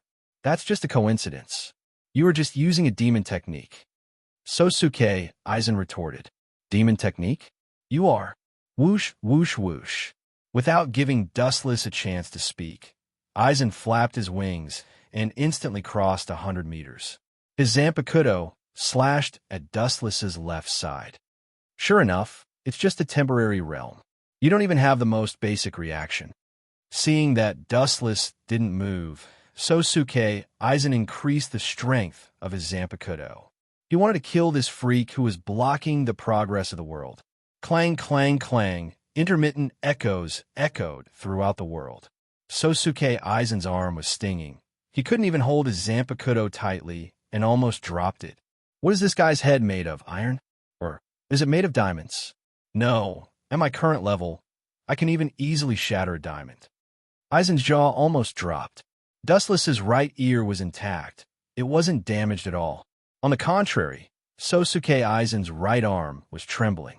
Are you tickling me? You're not a baby who sucks on milk. Have you not eaten yet? Use more strength. Wu Chun ordered with a stern face. You bastard, stop looking down on me. His mouth twitching fiercely. Aizen Sosuke's body twitched in anger at Dustless words. His eyes filled with anger, and a sharp roar reverberated throughout Soul Society. Boom, boom, boom. Sosuke Aizen flapped his wings and rolled out a storm that swept across Soul Society. The earth was scorched, and the sky was like a whirlpool. A giant void flash appeared above Soul Society. The moment it appeared, the entire sky was torn apart, revealing the dark and cold universe. The dark purple light annihilated the sky. The expanding sphere seemed to be able to swallow the universe. The sky of Soul Society was destroyed, revealing the brilliant stars in the depths of the Milky Way. Chapter 1223.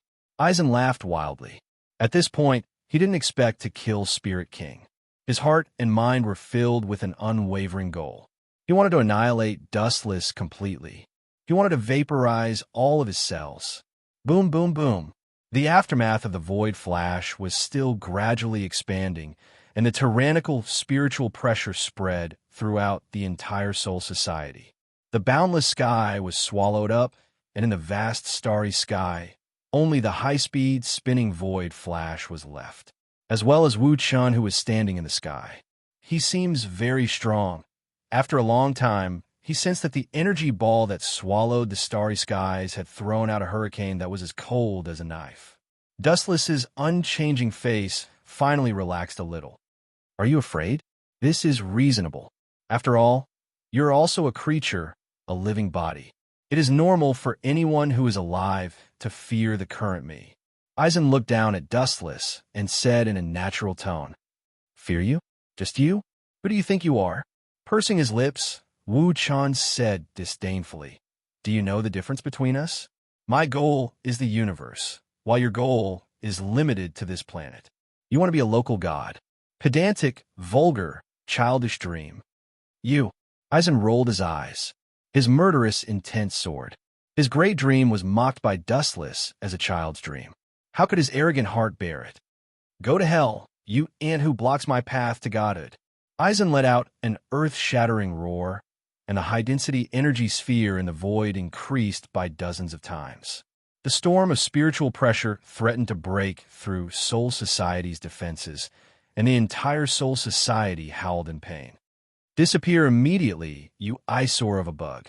With that, Eisen threw a giant energy ball at Dustless. Dustless's eyeballs were completely occupied by the energy ball, and a destructive storm swept across the world. It wasn't a void flash that hit Dustless. It was an entire world. Oh, my lovely Soul Society was destroyed by you. I'm a captain. No, I'm a Soul King now. How do you expect me to survive? How do you expect me to explain this to the millions of people? Wu Chun mumbled to himself with annoyance. He looked at the exaggerated giant void flash. His eyes were still full of ridicule. He didn't look serious at all. Even if the earth collapsed and the sky shook, even if the world was dark and the mountains and rivers were destroyed, Dustless's heart remained calm. Whoosh, whoosh, whoosh, the cold and unwilling roar resounded through the earpiece. Dustless heard the sorrowful cries of the Soul Society, heard the pain of the flowers and trees, and heard the mournful cries of the entire world. The mournful cries made people shudder and their hair stand on end. But when Dustless heard it, he was not moved at all. He did not even have any superfluous expression. His heart remained as calm as an ancient well. The moment I became a Soul King, I began to ignore life. This is perhaps the biggest difference between a god and other creatures. No matter how many ants die, I won't be moved or sad. Dustless muttered to himself. He looked up at the void flash. He only thought about Uno and the others. He didn't care about the lives of others. It's time to end the fight between children. The Tensigan rippled, and the surface of his skin flashed with an emerald luster. It wrapped around Dustless's body, and in the blink of an eye, it swallowed him whole. It was the chakra mode of the Tensigan. Whoosh, whoosh, whoosh, behind him, 6 balls flew to the front, embellished with a mysterious luster. Dustless clenched his fists, and the balls instantly turned into liquid and condensed in his delicate arms. Then he stared straight ahead, and the golden light in his palms flickered. Let's put an end to all grievances, Eisen. Dustless whispered softly, and the powerful light beam in his hands extended to infinity. It wasn't an exaggeration to describe it as 1,000 miles. 1 meter, 10 meters, 1,000 meters, 10,000 meters, 100,000 meters. The light was boundless and had no end, just like Wu Chen's boundless ambition. However, no one dared to question his power, just like Wu Chen's original body, forever unfathomable. Golden Wheel Reincarnation Explosion. Kacha! The giant energy ball was cut in half by the golden light. It was as simple as cutting tofu. It couldn't resist at all. Pucci. Eisen himself was the same. Even when he died, he still looked at the light beam that was about to sweep across the universe. Then, he looked at Dustless's indifferent face and finally understood. There was a world of difference between a man who only wanted to be a god of a planet and a man who wanted to step on the universe. The two didn't have the slightest similarity. It was as far apart as the difference between the 2 dimensions and the 3 dimensions. In Eisen's world, he wanted to step on all living things and become the only god, while Dustless wanted to step on the universe and become the god of gods. The difference between their realms was too great. They weren't from the same world. That old bastard Yawatch still hasn't come out. I've been waiting for him for a long time for this beautiful script. If he doesn't show up, how can I, the director, endure it? Damn bastard, at least have some influence. He scanned the void, and his irritated gaze passed through Soul Society, extending to Hueco Mundo and the modern world, but he did not find any trace of Yawatch, not even his little brother Mickey. He could not help but curse Yawatch. Yawatch, who was hiding in the dark, was also stunned. The clash between Dustless and Aizen was more intense than any of his previous battles. Even the battle with Yamamoto and Ryu Shigeki wasn't as intense as this. Aizen's ability to destroy the world with a snap of his fingers was enough to make all living beings tremble in fear. However, in front of Dustless, he was nothing more than a clown. Chapter 1224. Yawatch had no other choice. He didn't expect Dustless to be so terrifying. His strength was far beyond any of his past enemies. What Yawatch couldn't accept the most was that this guy had obtained Yamamoto Ryusai Shigekuni's Zanpakuto. That was something that Yawatch himself coveted, and the way he got it made him want to cry. This new head captain, how did he get Yamamoto's Zanpakuto Tachi? Yawatch was deeply confused. He was curious and perplexed about how Wuchen had acquired Zanka Hotachi. Jagram, how did that guy get Zanpakuto Tachi? Hearing this, Jagram felt awkward and ashamed. He said apologetically, "Your Majesty, I fought with him before and was unfortunately killed by him. Because of that, he took my star badge, so..." At this point, Jagram lowered his head and looked at Yawatch. I'll let it go this time. Don't disappoint me in the future. There will be no next time, Jagram." Yawatch snorted. Perhaps if it was someone else, Yawatch would have already killed him. However, Jugram's identity was special. He was the next king of the Wandenrake. At the same time, he was also Yawatch's other half. Yawatch couldn't afford to kill him. "Your Majesty." Then Jagram stopped talking and looked at Yurbach, who was resting with his eyes closed.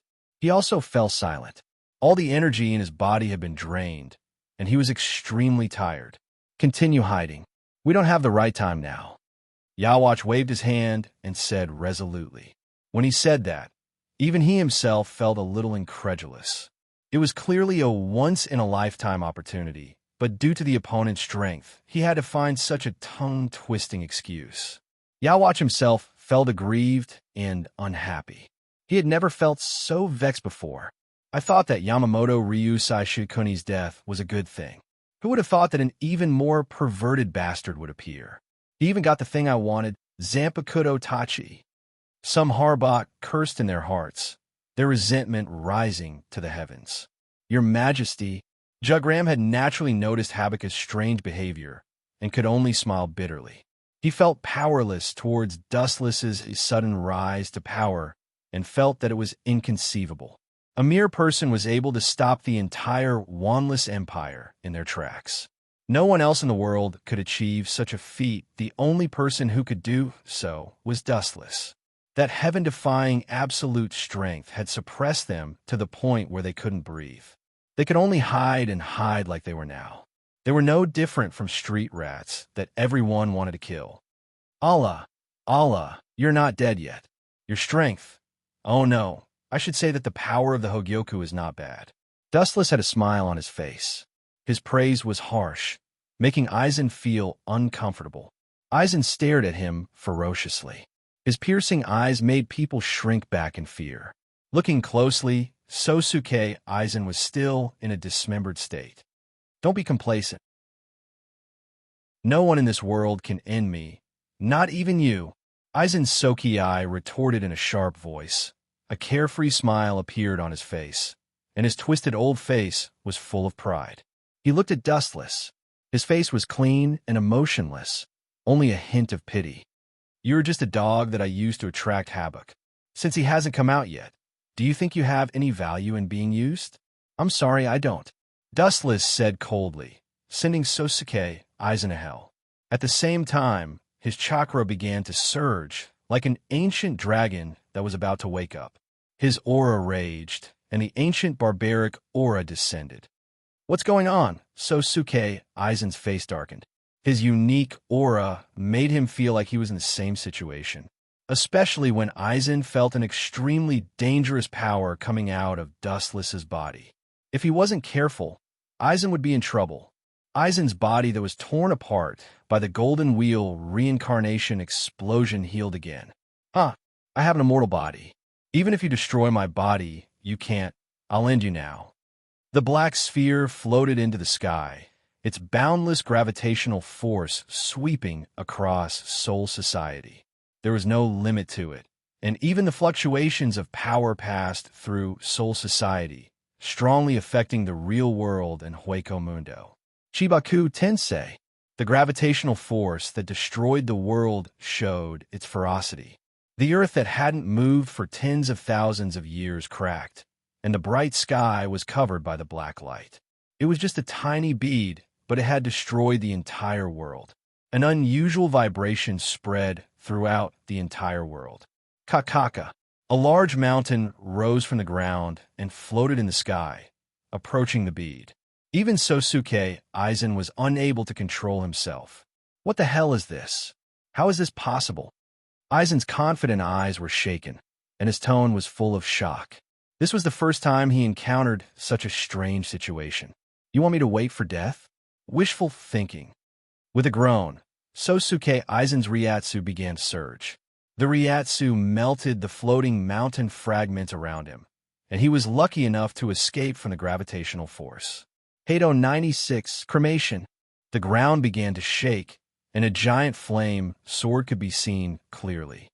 After fusing with Hogyoku, Sosuke Aizen became immortal, and it didn't matter if a part of his body was damaged. Seeing the flame of the broadsword, Wu Chan smiled contemptuously and was extremely calm. Wheel grave, border prison. In the invisible world, several shadows flew out one after another, blocking Sosuke Aizen's attack like an iron wall. Boom, boom, boom. Cremation's giant blade only extended half of its body before it inexplicably exploded, and molten lava swept out. "You mentioned an explosion? What's going on?" Sosuke Aizen was stunned, and his eyes widened in shock. Cremation didn't even hit Chibaku Tensei, and it inexplicably exploded. How could he not be surprised? It's time to call it a day. "You could get up there too." Glancing at Sosuke Aizen, Dustless said indifferently, as if he was talking to an insect. Sosuke Aizen's old face was so depressed that he almost vomited blood. "Huh!" Dustless shouted, and the chakra in his body erupted even more vigorously. Kakaka! The void was torn apart by the strong gravitational force, and the whole world seemed to have reached its end. Pucci! Sosuke Aizen tried his best to resist the gravitational force around him, and even if his body was torn apart, he gritted his teeth and held on. He knew that he would be finished if he was sucked in. "You want to catch me?" What a joke. After a moment of stalemate, Aizen adapted to the harsh environment and resisted the attack of Chibaku Tensei for the time being. He shouted, "I'm not the same as I used to be. Put away your contemptuous eyes and your get lost." Dustless snorted disdainfully, and the chakra in his body erupted to the limit. Whoosh, whoosh, whoosh. The floating mountain fragments all accelerated in an instant. The slow momentum was gone, and all of them flew toward the expanding Chibaku Tensei at the speed of sound. In the blink of an eye, the palm-sized sphere turned into a meteorite that covered the sky. "This time, you annoying bug should be finished." Dustless muttered to himself, and at the same time, his eyes expanded. The meteorite grew bigger and bigger until it almost covered the entire sky. "This way, you annoying cockroach won't be able to jump anymore." Wuchen smiled faintly. Then, under everyone's shocked gazes, he shouted softly, "Kamui!" A black hole appeared in the void, and Dustless threw the meteorite into it. "It ends here." Chapter 1225. Dustless didn't know what the others were thinking. Anyway, he had already said what he wanted to say. After arriving at their destination, The other party still couldn't find the other one and wanted to kill him. At that time, Dustless wouldn't give the other party a chance. He would leave all kinds of information along the way. In such a situation, he would directly reveal the coordinates of the two to the other gods and let them bring reinforcements to besiege them. On the other hand, he might be able to fight the other party quickly.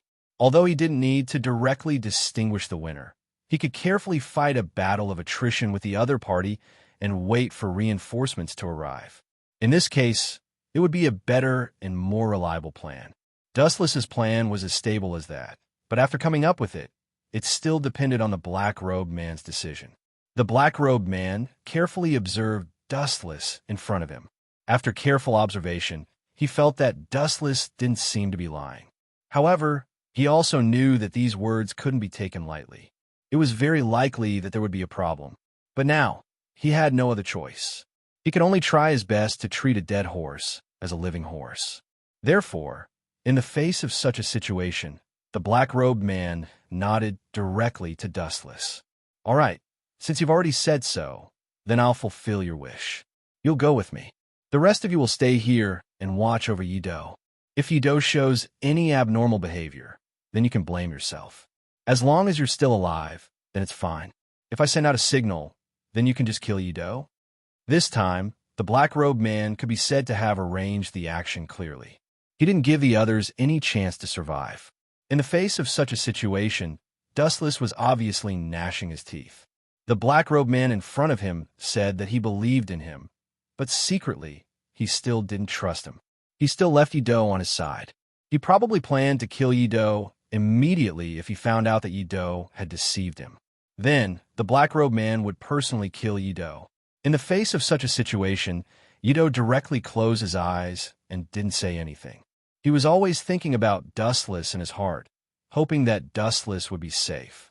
After all, no one could change Dustless's decision. Moreover, Dustless was determined to do it. It could be said that he was very strong. Dustless also made up his mind at this moment. He absolutely couldn't die in this journey. The black-robed man saw that Dustless didn't have any objections. This time, he believed in Dustless even more. Especially in the face of such a situation, he directly narrowed his eyes and nodded slightly. Then, he said to Dustless, "In order to prevent you from having the strength to escape midway, I won't release the chains on your body. In such a situation, you can continue to bind her. However, I will reduce my strength so that you can do it better. You won't be in so much pain while being chained by him." In such a situation, although Dustless was a little dissatisfied sometimes, he didn't say anything in the end. After all, at this point, it could be said that he had already reached one of his expectations. After that, Dustless planned to set off quickly. After all, if he set off now, he didn't know if he could reach that place. Dustless specifically told the black-robed man that this place was the place where he first appeared. Did Dustless really have some kind of mystery? Could he once again return to the place where the other big tree was located? But no matter what, he could only report this location now. In such a situation, there was no need to say anything more. He hurried along with the black-robed man. There was still a little distance between this place and that place, but for a god, the distance wasn't particularly long. Facing such a situation, Dustless completely remembered what kind of place this was and whose temple this place was. In such a situation, it was possible to know who was cooperating with the black-robed man and who was protecting and indulging the black-robed man in such a situation. Dustless suspected that there was another possibility. The black-robed man was the god in charge of this area. After all, the black-robed man shouldn't have betrayed so blatantly without being discovered. Dustless was more inclined to think that the black-robed man and the god in charge of this place had reached some kind of deal that allowed the black-robed man to exist here safely and not be found by others. Wu Chan maintained a certain degree of silence along the way. Even the black-robed man didn't say much. It seemed that he had a close yearning for the destination. He wanted to know what kind of place it was in the middle. Dustless secretly did something along the way. He did it very secretly. Dustless guaranteed that the black-robed man didn't know about it. Otherwise, if the black-robed man knew about it, he would have already found Dustless. Therefore, the black-robed man shouldn't know what kind of signal Dustless left behind to guide others to this place. In such a situation, they soon arrived at this place. Dustless felt the familiar environment and breathed a sigh of relief. He really felt that he hadn't seen these things for a long time. He had been killing enemies on the battlefield for a whole day. In the enemy's base, he hadn't seen these familiar environments for a long time. Now, these familiar environments had changed a little. He estimated that they had already experienced several cycles of reincarnation. After Wu Chun arrived at this place, he let out a sigh, showing a little emotion. Then, he continued to walk. Chapter 1226. Finally, Dustless said to the black-robed man next to him, "To be honest, I was just an ordinary person at that time. Here, I sensed a dark shadow directly attacking a person. Under such circumstances, I acted bravely, but I fell into a dangerous situation. At the critical moment, I entered a mysterious state, a mysterious environment. Therefore, I gained a power." The black-robed man walked while listening to Dustless's narration. At the same time, he carefully observed the surrounding environment to see if there was anything special. In such a situation, he wanted to find the most important thing. Maybe those key things can be confirmed after finding the location of the thing that Dustless mentioned. In that case, he didn't have to look for it anymore. After all, he was now wandering aimlessly in this place. In such a situation, Dustless also sighed, then directly said to the black-robed man next to him, "Can I ask you what exactly happened to you? I can feel that there is a feeling in your body. This feeling is very urgent, urging you to find and do these things. What kind of situation and things have happened to you? What kind of accident has happened to you? What will happen? Is it convenient for you to tell me about it?" Dustless can only try his best to stall for time at this moment and see if he can continue to hear more information from this person. This way, it will be convenient for him to speak. If the black-robed man escapes, he can go and check his identity. After all, if some reinforcements arrive at that time, it is very likely that there is no way to do anything to this person. In such a situation, he can only compromise as much as possible and let the black-robed man's identity be exposed. This way, he can be caught sooner or later. Dustless felt that the black-robed man in front of him knew the culprit of those monsters. It was because of those monsters that a series of tragic events happened. Therefore, the black-robed man in front of him must not be able to clear his name. The black-robed man glanced at Dustless. After Dustless came here, he seemed to feel that his heart had calmed down a little. Facing such a question, he finally thought about it and slowly opened his mouth. "I know you're inquiring about me, but at this moment, I'm actually in the mood to talk about it. Naturally, I'm willing to tell you about it. However, I'm not afraid of what kind of tricks you might play. After all, these aren't particularly big problems for me. Even if I reveal it to you, you can't do anything to me." The black-robed man's arrogance reflected his confidence in his own strength. In the face of such a situation, Dustless couldn't wait.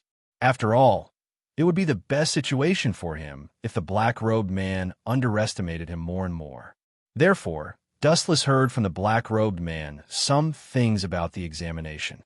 Other people were indeed possessed by the devil during cultivation.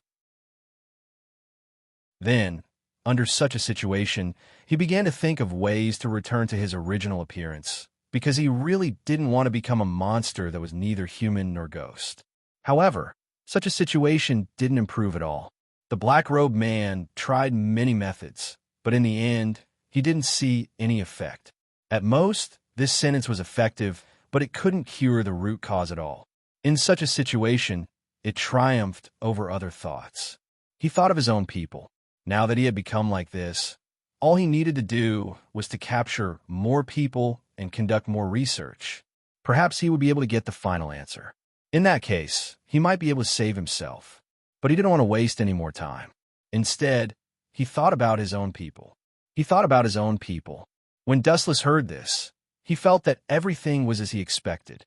But in such a situation, he seemed to have some doubts. According to the other party's description, although his strength was strong, he couldn't build such a large base by himself. He couldn't do such a big thing. After all, there were still his accomplices. In such a situation, Wu Chun listened carefully. This was what happened later, and what kind of unforeseen event happened in the following situations. Then Dustless knew that under such circumstances, the black-robed man suddenly met other people. These people were also very crazy. They also wanted to create something. Although they didn't know what the purpose of creating these things was, the black-robed man felt that since everyone had the same purpose, they should cooperate together. Dustless didn't know what the black-robed man was talking about. After hearing this, Dustless was a little surprised. He really didn't know what was going on. Under such a situation, many things became more confusing. It turned out that there were two groups of people. The first group was led by the black-robed man who wanted to do experiments. The other group was more crazy. They seemed to want to create chaos and death. Under such circumstances, they created so many monsters and made more yarn. Nobody knew what they wanted to do. Under such a situation, Dustless thought about all this in his heart. He wondered who the other group of people were. Were they traitors? Or were they people who had never appeared in front of others? If they weren't traitors, then everyone should have more or less known about some special situations and information. They should have already exposed some things that should be exposed. Therefore, it should be those hidden people who didn't often appear in front of others. These hidden people had crazy ideas and then crazily did experiments for their own purposes. Under such circumstances, they hit it off with the black-robed man. In the process, these people also instigated some gods to join their camp. Chapter 12:27. Dustless felt that all of this seemed a little fake, but his rationality told him that all of this was true. Dustless wasn't lying, and what he said was all true. In the face of such a situation, Dustless only felt more and more confused and complicated. Even if he could capture this black-robed man, he wouldn't be able to find out who the other group of people were. Dustless reckoned that this black-robed man wouldn't sell out the information of those people. If this was really the case, then it would be a little troublesome. After all, if he couldn't completely eliminate those dangers, then the following situation would be very bad. In the face of such a situation, if those people didn't give up, they would have to find a suitable time to continue to create those monsters. At that time, they might become more hidden. They might accumulate a certain number of monsters before revealing them to attack others. When Dustless thought of this possibility, he felt a little scared. Therefore, Dustless knew that if he captured this person in front of him, the final battle might not stop. Facing such a situation, Dustless's heart occasionally had a trace of hesitation and confusion. He was thinking about what to do at this time. He felt a little helpless now. Originally, he thought that he had seen everything, but he didn't expect that what he saw was only a part of it. He hadn't seen the more comprehensive part yet. In such a situation, Dustless also felt a little helpless, but Dustless would never give up because of these things.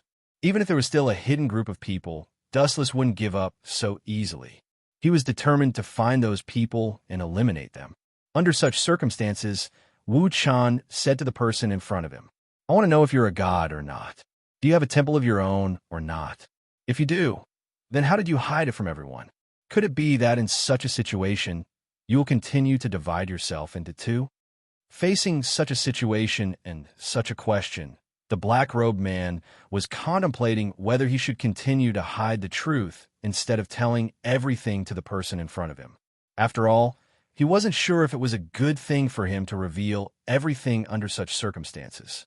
Dustless knew that the black-robed man had fallen into hesitation under such a situation. But now that it was a critical moment, if he could find out more information, then he might be able to solve the mystery. If that was the case, he might be able to unravel more of the mystery. Originally, these things would have been presented to him very well. In such a situation, Dustless said to the black-robed man in front of him, "What are you still hesitating about? After all, I am now firmly in your hands, right? If you don't find anything in this place, you'll kill me, won't you? In such a situation, what is there to be afraid of? I'm on your side now." Dustless's persuasion directly touched the black-robed man's heart. Facing such a situation, the black-robed man finally said to Dustless after hesitating for a moment, "It seems that you do seem to be very interested in my affairs. Then I'll tell you directly. Under such circumstances, I am indeed a god. It's true that I made some mistakes in my own strength and strayed down the wrong path. That's why I cover myself so tightly and found other ways to save myself. After hearing such an answer, Dustless finally sighed. It seemed that he really didn't understand why such a problem would appear. Originally, a god was high above, solving the problems here every day, dealing with demons and ghosts, and then harvesting the power of faith to obtain immortality. In this case, it was really a good thing. But in such a situation, why would there be a problem directly? Previously, he met a god. Because there was a problem with his artifact, it caused him to suffer a backlash. Then in such a situation, what kind of problem did this person have? Was it because his artifact was contaminated with demonic energy? Or was it because he was sick? Or was it because he accidentally went astray? Then, he directly infected his artifact. That was why something happened to him in such a situation. In fact, as a powerful god, under certain circumstances, if he wanted to decisively make these steps, he should be able to do it. But why didn't he do it? Facing these questions, Dustless hesitated for a while. He didn't know whether to ask this question or not. After all, this matter felt like a private matter in the heart of the person. If he asked this question, then he didn't know if he could get an answer. Anyway, he already knew the identity of the black-robed man. He was now sure that the black-robed man was a powerful god. If he could escape from this place and be rescued, then the black-robed man in front of him would run away. Then, after some investigation, he would be able to find out the true identity of the black-robed man. At that time, this black-robed person would really not be able to escape. His purpose would have been achieved. Then, was there a need for him to explore the scars in the depths of his heart? After all, the reason why he became like this came from those things. If he directly asked him in such a situation, it would be equivalent to sprinkling salt on his wound. Although the black-robed person did a lot of wrong things, he still had his own rights. He was also a god who had done a lot of good things. Chapter 12:28. Therefore, in such a situation, Wu Chan finally gave an answer. It was better for him to stop asking and not ask any more questions. After the rescue team came and captured the identity of this god, he would ask other people about other things. It was better not to ask now. After all, it wasn't necessary. When the black-robed man saw that Dustless didn't continue asking, he became a little curious and asked directly. You don't want to continue asking in such a situation? I thought you would continue to ask. After all, you're really curious about me, so I'm willing to tell you about it. Besides, I know that if I can't find a way to survive here, we will be buried here together. I'm also willing to tell you a lot of things. Dustless felt that the most important thing in such a situation was that if he couldn't find a way to survive, then he would die together with the black-robed man. Therefore, at this time, the black-robed man's trust in him increased a lot. But even so, it was still the same. The black-robed man didn't care much about this matter. Instead, he continued to talk on his own initiative. He didn't care whether the black-robed man was willing to listen or not. Dustless continued to learn about such a person. In such a situation, the black-robed man obtained a very good Yiliang, that is, a divine artifact that didn't have a loyal owner and was engraved with the name of many people. Although such a divine artifact was quite good in terms of power, in the end, it was still in a mediocre state. Generally speaking, no one liked it. Dustless didn't expect that a great god like him would try to subdue this Yiliang under such circumstances. After all, there was really no need for this matter. A person like him could directly obtain a lot of good, unique, and clean divine artifacts. At that time, when the black-robed man met the Yiliang, he liked this divine artifact very much and invested a lot of effort into it. Then Dustless knew that there was a problem with Yiliang. But in such a situation, the black-robed man was still thinking of other ways to get the divine artifact. Yiliang's divine artifact was a problem. Yiliang's divine artifact was a problem. But under such circumstances, the black-robed man was still thinking of other ways to get the divine artifact. Because he really loved and cared for this divine artifact very much, he found that no matter what kind of person he was, he had no other way. Under such circumstances, he directly went astray and accidentally did the wrong thing. Then, under such circumstances, he directly carried out a symbiotic relationship with this Yiliang. Both of them were directly tied together. But under such circumstances, the final result was very bad.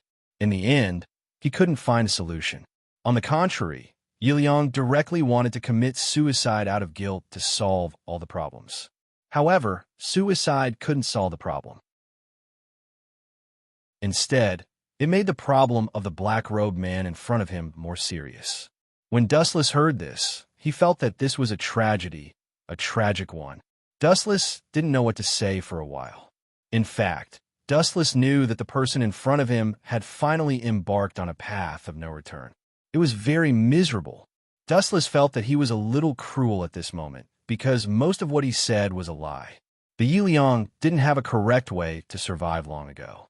Therefore, in the face of such a situation, the Yiliang was already doomed. But Dustless knew that he had to do so. If he didn't do so, he would be in danger. It can only be said that one wrong step led to many wrong steps. Now, there was no turning back. After Dustless heard the whole story, the person in front of him asked him, "What's wrong?" In such a situation, after telling the story, you still haven't found a clue of the original place? My patience is limited. Your life and death are in my hands, but I can't find it for a long time. I'm getting impatient. Dustless also knew that this was where his danger lay. Facing such a situation, he was thinking about what he should do next. He could only stall for time as much as possible because there was no other choice. In such a situation, Wu Chun could only patronize the other party for the time being. I said that I might not be able to find this place. In such a situation, I can only try my best to wait patiently. Perhaps if we continue walking, we might be able to find this crucial place. After all, the things that happened before and the memories are also a very mysterious moment and state for me. After Dustless said these words, he stared straight at the black-robed man, waiting for his reaction. At this moment, the black-robed man stopped. Obviously, he didn't want to continue the search in such a situation. The black-robed man's eyes flashed with a dangerous light at this moment.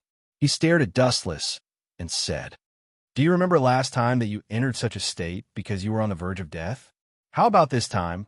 I'll put you in such a state and see if you can still enter such a state. What do you think? I think it's still possible."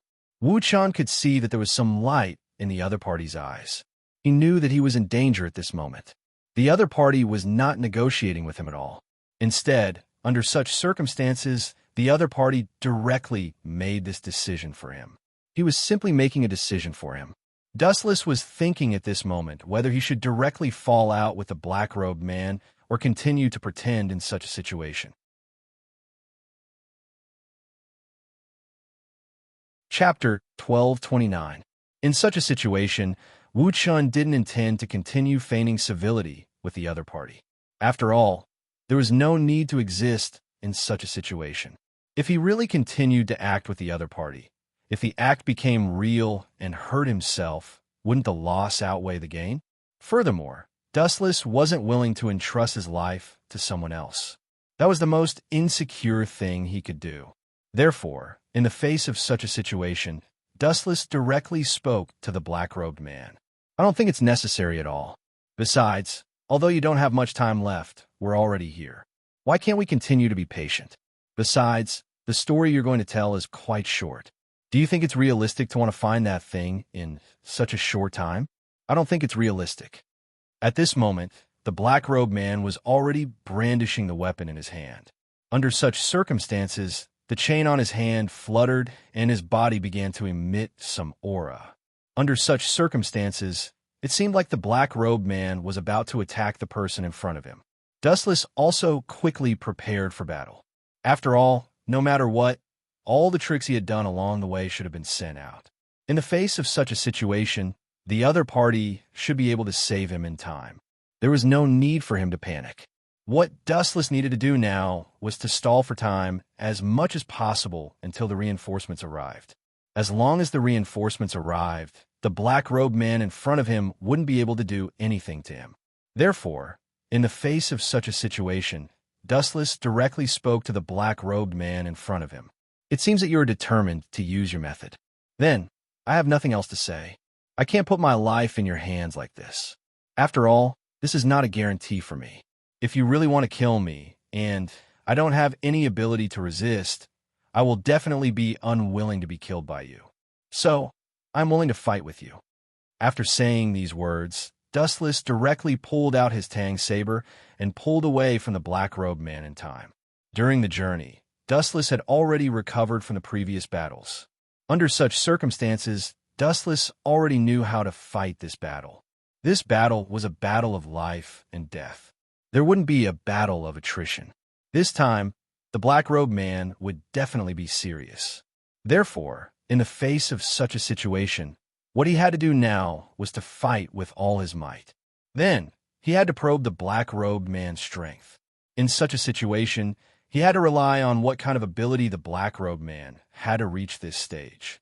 After all, Dustless was able to deduce the black-robed man's identity. Even the black-robed man himself admitted that he was once a god. In such a situation, Dustless couldn't let his guard down. He had to be cautious. The moment Dustless pulled away from the black-robed man, he saw a hook with demonic chi. It directly attacked Dustless in front of him. Facing such a situation, Dustless didn't panic.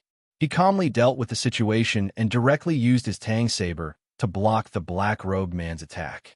In such a situation, Dustless felt that the black-robed man took out a dagger. This dagger made Dustless feel a little dangerous. Dustless knew that this dagger was the one the black-robed man made when he first met him. Moreover, this dagger seemed to have a great attacking power against him. It could be said to be a very powerful and unpredictable weapon. Dustless didn't know what this thing was, but he could instinctively feel the threat it posed to him. The black-robed man directly said to Dustless, "Because I don't know about the little tricks you have done along the way. Don't forget that I was once a god. In such a situation, there are some messages that I naturally know. In the face of such a situation, guess what I did?" After Dustless heard such news, he was slightly surprised because he really didn't expect such a situation. He thought that the black-robed man didn't know about the little tricks he had done along the way. And if the black-robed man knew, why didn't he stop him earlier? In such a situation, the black-robed man only said it now. It felt like the black-robed man was testing him.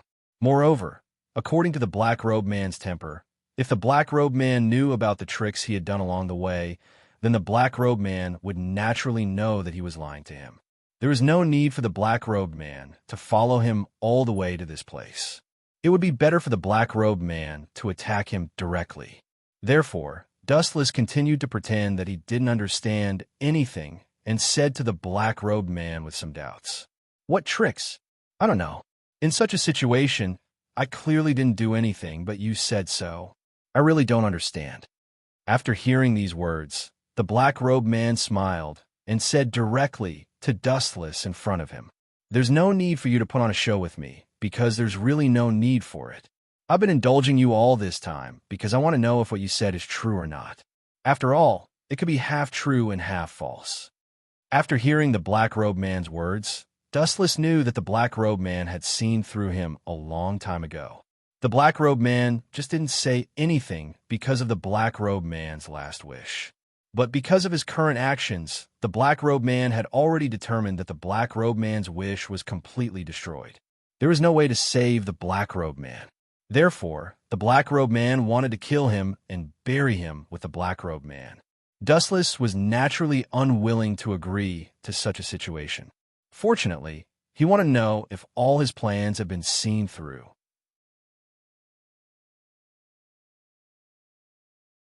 Chapter 12:30. If all the things he left behind were already in trouble, then it was really a very bad thing. It was simply a nightmare for him. But now, Dustless could only look forward to it a little. It was not completely destroyed yet. After all, there were several kinds of hands and feet he left behind, and they were all hidden. Even if she could distinguish one or two of them, she would not be able to distinguish them completely in such a situation. Otherwise, his message would not be able to be sent out, and his signal for help would be intercepted halfway. Then, he could only fight against the person in front of him. He could no longer wait for reinforcements to arrive. If this was really the case, then the situation would be very bad. Facing such a situation, Dustless frowned. Then, he looked at the person in front of him with a serious expression. His mind was quickly thinking about what to do next. But the other party had no other patience. He wanted to take Dustless's life. This time, the other party's chain was very sharp, and there were some sharp weapons on it. It seemed like the other party really wanted to save him. At this moment, Dustless was also a little embarrassed to deal with it. Tang Dao and Dustless were telepathically connected. When facing the other party's attack, they could always react emotionally and resist the other party's fierce attacks. But even so, the situation was still not that optimistic. At this moment, the other party did not hold back at all. It seemed like the other party wanted to kill him wholeheartedly. Dustless had been thinking about the other party's weakness. If his staff in close combat were not good enough, then he would eventually be defeated by the other party. What was the other party's weakness? Dustless planned to attack the other party's heart last time, but the other party's weakness did not seem to be the heart. If the weakness was not the heart, then where would it be? His chain? His neck? Or his head? In hindsight, I felt that it was very likely that the final weakness would be one of his weapons. Through the previous stories, I knew that he and his weapon were almost on the same page. They would live and die together. In such a situation, the weapon would be closely related to him and would be implicated in some way. Let's talk about the first chain that was related to the other party. That Yi Liang was still there. But Dustless always felt that it was not that simple. After all, the chain in his hand had a very special relationship with the person in front of him. When he first saw this chain, it was because he came to a temple. Then, there was a kind deity in the temple. Because of improper management, the deity had too many divine weapons under her hands, which caused the divine weapons to fall ill. She also suffered a backlash. Among them, this chain could be said to be one of the most powerful weapons. Unfortunately, it had been neglected. That was why this chain had a problem. But the key point, how was this matter related to the black cloak person? Could it be that the chain and the black cloak person made a deal? So the two of them colluded with each other. Dustless suddenly felt that he seemed to have grasped an important clue in his mind. But such a clue was not completely displayed in this place. It was as if there was a cloud of fog that covered all these things, allowing him and the man to analyze them. However, Wu Qin knew that this chain must be unusual for the black-robed man. Although he didn't know what the relationship between the two was like, Dustless always felt that it was not simple. Therefore, in the face of such a situation, Wu Qin intended to make a guess and see if this chain would be the black-robed man's weakness. If it wasn't the black-cloaked person's weakness, then the black-cloaked person's weakness must be somewhere else. It was more likely that one of the divine weapons on the black-cloaked person's body was the black-cloaked person's weakness, which was closely related to the black-cloaked person's life. But this was just a guess. But now, if he guessed wrongly, then it was very likely that something bad would happen. So he had to be careful and not make a guess casually. So in the face of such a situation, Dustless was also thinking about how to tactfully test the black-cloaked person's weakness. If he attacked the black-cloaked person's weakness with all his strength, then he would certainly bear the pressure of the black-cloaked person's all-out attack. Dodging the black-cloaked person's attack and attacking the black-cloaked person at the same time was a difficult thing to do. So he only had one chance to guess wrongly. If he wanted to determine the black-cloaked person's weakness, then he could test it first. After confirming it, he could directly attack the black-cloaked person without any scruples or reservations. In the face of such a situation, Dustless was already prepared at this moment. In this process, he directly pretended to attack the black-cloaked person, but in fact he was going all out to damage the chain to see if his guess had any effect. Under such circumstances, the chain was retracted. The Tang saber fiercely chased and chopped at the chain, causing some small flaws to appear at the mouth of the chain. In such a situation, he carefully stared at the black-cloaked person, trying to see if he could find any information from the black-cloaked person's eyes. But in the end, he still failed and didn't find any useful information. Because the black-cloaked person was wrapped tightly from head to toe, he couldn't speculate what the black-cloaked person was thinking from these things. If Dustless was still willing to believe in his intuition and was willing to believe that he was not wrong, then the black cloak person's weakness should be this chain. Although he didn't know why it was this chain, as long as he could confirm it, then he didn't have anything to worry about. Therefore, Dustless directly changed his way of attack and slashed at the chain madly. He didn't care about the black-robed man in front of him. After all, Dustless had no other way at this moment. Chapter 12:31. The only thing Dustless could do now was to attack the chain madly and open up a way for himself to survive. As for other situations, Dustless didn't want to think about it anymore. He was now focused on entering the battle state. The black-robed man was a little surprised that Dustless would suddenly attack the chain.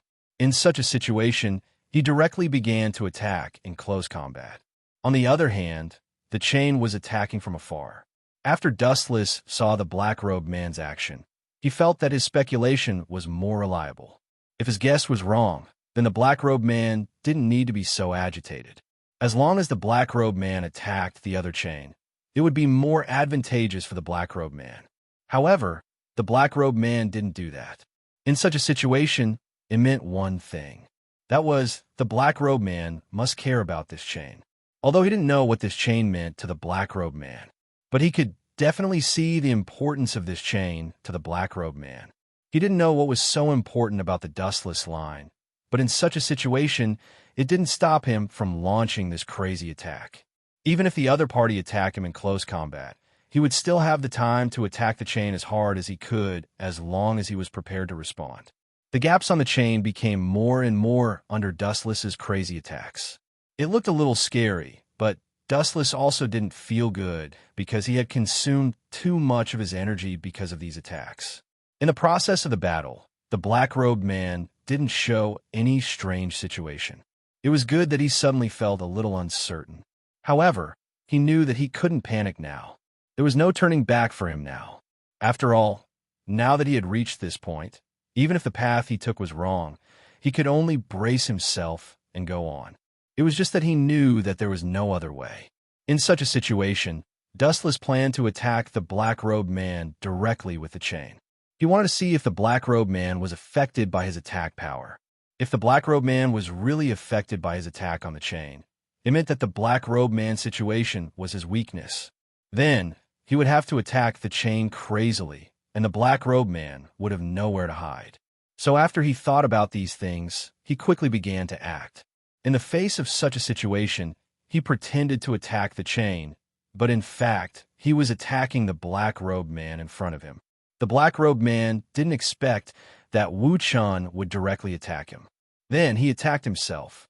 His abdomen was directly cut, and his black robe was torn apart. When the black robe was completely exposed in front of Dustless, Dustless also narrowed his eyes and thoroughly saw the black-robed man's situation. There was not a single piece of undamaged flesh on the black-robed man's abdomen. The condition of the black-robed man's body looked very bad, as if he had suffered a serious backlash. The skin on the black-robed man's body was not only in the state of green spots, but also in the state of black spots. It looked very scary. Dustless knew that the black-robed man's condition might be a little serious, but he never thought that the black-robed man's condition would be so serious. It could be seen that the black-robed man's condition had been going on for a long time, and the black-robed man seemed to be speculating that the black-robed man was in pain. These black-robed men should be tormenting him all the time, without a moment of rest. In such a situation, even some people sympathized with the black-robed man. After showing his abdomen, the black-robed man smiled and said while touching the black-robed man's abdomen, "Do you see it? This is the current me, God. I have completely turned into a monster that is neither human nor ghost. Can you believe it? I was once a high and mighty God, a God that was admired by thousands of people. Now I have completely turned into a monster surrounded by black spots. How can I accept this?" After hearing the other party's words, Wu Chun sighed. It was really a mistake. But to be honest, at that time, after he made a mistake, he directly took control of his problem in front of others. Maybe they could help him find a way to solve this problem. Wu Chun sighed after hearing the other party's words. It was true that he had made a mistake at that time, but he didn't. Instead, he went over there to do research. He tried all kinds of methods to make his injury more serious, but it didn't get better at all. He had already embarked on a path of no return. The most important problem was that he directly accepted the cooperation of others and conducted a series of human experiments. This was completely a heartless thing. After doing it, he definitely couldn't make his body get better. Otherwise, it would be against the harmony of the heavens. Dustless estimated that the black-robed man's body was originally covered in green spots. Later, they slowly turned black and white. This series of process must be due to the black-robed man's experiments. In the face of such a situation, Dustless didn't know how to comment on him. Anyway, he was wrong. Dustless didn't want to comment on him. After all, no matter what, the black-robed man always had his own thoughts. It was quite uncomfortable in his heart, so there was no need for him to ridicule the black-robed man. Under such a situation, the black-robed man sighed and said to Dustless, "Don't worry. Actually, I just wanted you to take photos with me and die together. But in such a situation, I felt that you were safe and sound. Looking at me in a sorry state, I suddenly felt unbalanced. I want to see you in the same situation as me. I want to see you face the same situation as me. I want to know what you will do in this situation."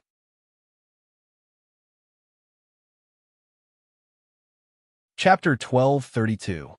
After hearing the other party's words, Dustless immediately felt that he was in danger. Facing such a situation, Dustless looked at the other party vigilantly. He wanted to know what the other party was planning to do. In such a situation, Dustless speculated in his heart that it was very likely that the other party wanted to do an experiment on him and then turn him into a monster like him. In this way, it could balance the other party's psychology. Dustless wasn't willing to do this. After all, he had a life in his heart. Why should he let the other party ruin it? Why should he passively follow the other party's wishes? Therefore, Dustless directly showed his resistance and said to the black-robed man in front of him, "If you have the ability, then come at me. If you don't, then you'll have to endure my attacks. I also want to know who is stronger between the two of us, and who will be the final victor." After Wu Chun said this, the black-robed man didn't seem to care much about it. He continued to attack Wu Chun, and his attacks seemed to be more ferocious. At the same time, Wu Chun could feel that the black-robed man was indeed injured, which explained one thing. The chain was indeed the black-robed man's weakness. If the chain was injured, the black-robed man would also be injured. However, under such a situation, the black-robed man's injuries weren't that serious. In other words, the black-robed man's body could completely withstand these injuries. Therefore, the black-robed man didn't have any problems with these things. Therefore, in the face of such a situation, the black-robed man was still able to attack him. In such a situation, Dustless looked at the black-robed man vigilantly. He saw the black-robed man attacking him again. This time, the black-robed man didn't use the chain. Instead, he took out a weapon that Dustless had never seen before. When Dustless looked at the weapon again, there was a slight shock in his eyes. He didn't expect such a situation to happen. The moment the weapon appeared, Dustless felt that his previous speculation might be wrong. This weapon was the black-robed man's real lethal weapon. As for the weapon, it was the most important factor that affected the black-robed man. Previously, he said that the black-robed man's weakness was the black-robed man's wrong guess. In such a situation, Dustless directly narrowed his eyes. He was thinking about what he should do now. If the black-robed man could turn the situation around, he would be in a very disadvantageous situation. Dustless went over and saw what kind of weapon was in the other party's hand. It was completely small, but it was a little longer than a dagger. If it was compared to a sword, it was really a little strange. It seemed like a weapon that was deliberately made. When the dagger appeared, the black-robed man seemed to be caressing it very leisurely. However, there was a hint of disgust in his eyes. In the end, his expression was very complicated. In such a situation, Dustless looked at the black-robed man with vigilance. Soon, the black-robed man directly attacked Dustless without any other actions. In such a situation, Dustless directly endured the other party's attack. Under such a situation, the Tang saber also reflected what it felt to Dustless. "Master, his weapon is really special. It doesn't feel like an ordinary artifact. As for why it's special, I can't say. However, if it hurts you, then it's very likely that it will cause some problems to your wound. So Master must be careful. Don't let it hurt you.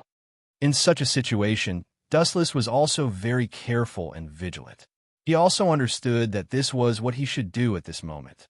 While Dustless was dealing with the Black Robe Man's attack, he wanted to use this opportunity to let his Tang Saber have a head-on collision with the Black-Robed Man's strength. He wanted to see if there would be a good result. In the end, there were many collisions between the Black-Robed Man and the Black-Robed Man. However, the Black-Robed Man's weapon was more powerful. Even after colliding with the Black-Robed Man's Tang Saber, there weren't too many injuries. The Black-Robed Man's weapon was still smooth, and there weren't any nicks. The relationship between the Black-Robed Man and the Black-Robed Man was very special. In such a situation, the Black-Robed Man's Tang Saber was stronger than other artifacts. Therefore, when he used the Black-Robed Man's chain to collide with the Black-Robed Man's weapon, there would be nicks on the chain. But now, when the Black-Robed Man's Tang Saber collided with the Black-Robed Man's weapon, there weren't any nicks on the Black-Robed Man's weapon. In such a situation, Dustless sighed. He guessed that the Black-Robed Man's relationship with the Black-Robed Man was very deep. Therefore, even if he wanted to cause damage to the Black-Robed Man, it would be difficult for him to do so. Dustless wouldn't give up so easily. The Black-Robed Man was very surprised when the Black-Robed Man saw that the Black-Robed Man was unscathed. He narrowed his eyes and looked at Dustless. Then he directly asked Dustless, "You're quite special. What's the relationship between the two of you and your divine artifact? Could it be that you have the same relationship as me? This is a bit interesting. After all, when I found my artifact, it could be said to be a forbidden technique. But what did you find it? You're just a new god." But facing such a question, Dustless was thinking about how to answer. He couldn't say that this was his artifact, and there was no special situation at all. But in such a situation, the Black-Robed Man wouldn't believe his words. Therefore, in such a situation, Dustless felt that the best thing to do was to remain silent and not say anything. Even if the Black-Robed Man wanted to make a guess, he would just let the Black-Robed Man make a guess. It wasn't a big problem for him.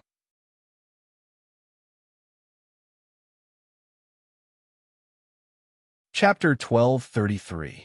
Under such circumstances, the Black-Robed Man watched as Dustless fell into silence. He began to speculate about some things about Dustless in his heart, so he continued to interrogate him. "Dustless, it seems that you are stronger than I thought. In such a situation, there are still some things that I don't know about. You are really beyond my expectations." "That's right. Why don't you tell me something about yourself? If you tell me something nice, maybe I'll change my mind." After listening to these words, Dustless was naturally unwilling to believe the Black-Robed Man. After all, in such a situation, even if the Black-Robed Man's words were good, it was very likely that the Black-Robed Man would go back on his words and betray him. Therefore, Dustless didn't dare to believe him at all. The Black-Robed Man in front of him didn't have any of these at all. He didn't give him any responsibility. He only had his own thoughts and interests. After all, he could disregard his identity as a god to make such a deep agreement with a savage. This wasn't a big deal. After all, every god had their own personal preferences. This wasn't the most important thing. The most important thing was that the Black-Robed Man in front of him still went astray after discovering the problem. He put himself in danger for a divine artifact and a savage. When he found that there was no turning back, the first thing he thought of was not to ask for other solutions, but to solve this problem himself. Eventually, when things got worse, he would use people and some animals to do experiments. His actions completely showed that he didn't put his identity in his eyes, nor did he put the people in his territory who trusted him in his eyes. He only had himself in his heart. He was a very selfish god. Dustless thought that perhaps the Black-Robed Man in front of him could no longer be considered a god. After all, some of his actions didn't deserve the title of a god. In such a situation, Dustless was also thinking about how to refute the Black-Robed Man and delay him. This way, he could fight for more chances of survival. After thinking for a while, Dustless directly said to the Black-Robed Man in front of him, "I don't have anything else to say. You could be whatever you think of me. After all, you're so smart. You should be able to guess a little about my identity. So, what's the difference if I say it or not? After all, don't you already have guesses in your heart? After hearing Dustless's words, the black-robed man smiled gently. But in the process of smiling, he still attacked Dustless fiercely. He said that he could chat with Dustless. However, in reality, he still continued to attack Wuchun. This kind of behavior made it hard for people to believe every word he said. Dustless felt that his strength was constantly being consumed, but in the face of such a situation, he didn't dare to relax. After all, he couldn't let the black-robed man see that he was in a difficult situation. After all, the black-robed man would definitely think of ways to attack him and increase his strength when he was weak. So in such a situation, even if Dustless felt a little tired, he didn't dare to relax because he didn't know what would happen to him if he relaxed. So in such a situation, it was best to be careful. The black-robed man hoped that he didn't show any abnormalities at this moment, but Dustless felt that the black-robed man wasn't feeling that good either. At this moment, he also felt some pressure in his heart. The battle between the two sides had been constantly colliding. In such a situation, Dustless was still in a disadvantageous position. The situation wasn't very optimistic. Faced with such a situation, the black-robed man could only execute a move with greater strength. In an instant, the divine weapons in his hands were aimed at Dustless at the same time. This attack required the chain to lock Dustless's range of existence, then continue to use other weapons to block other hiding routes. Finally, the black-robed man would launch the final attack himself. Dustless also noticed the black-robed man's intention. He wanted to dodge, but in the end, he couldn't succeed. Such a situation gave Dustless a headache. The black-robed man's attack this time was obviously ruthless. It was to injure Xian in such a situation. There was really no other way. When the pure power erupted, Dustless had nowhere to hide. He could only be forced to be locked by her. In the end, Dustless could feel another dagger directly entering his heart. At that moment, he seemed to feel a huge pressure from his heart. At this moment, his body was still very uncomfortable. The pain in his heart and the domineering power began to spread from his heart. In such a situation, Dustless felt as if a steady stream of demon chi was pouring into his body. His pupils were a little shaken and unfocused. He stared straight at the black-robed man in front of him. Dustless now knew what the black-robed man's intention was. The black-robed man wanted to turn him into a monster that was neither human nor ghost. Dustless wanted to resist and use the pure power of faith in his body to resist, but the effect was still a little weak. This made Dustless feel a little heartache. Because his power of faith seemed to be directly locked, he couldn't use it well. Under such a situation, he couldn't resist the black-robed man very well. The black-robed man looked at Dustless and said with a smile, "I advise you not to waste your efforts. The older the ginger, the spicier it is. If you want to play with me, then I can only say that you are not very good at it. In the process of fighting with you, I've already secretly done something."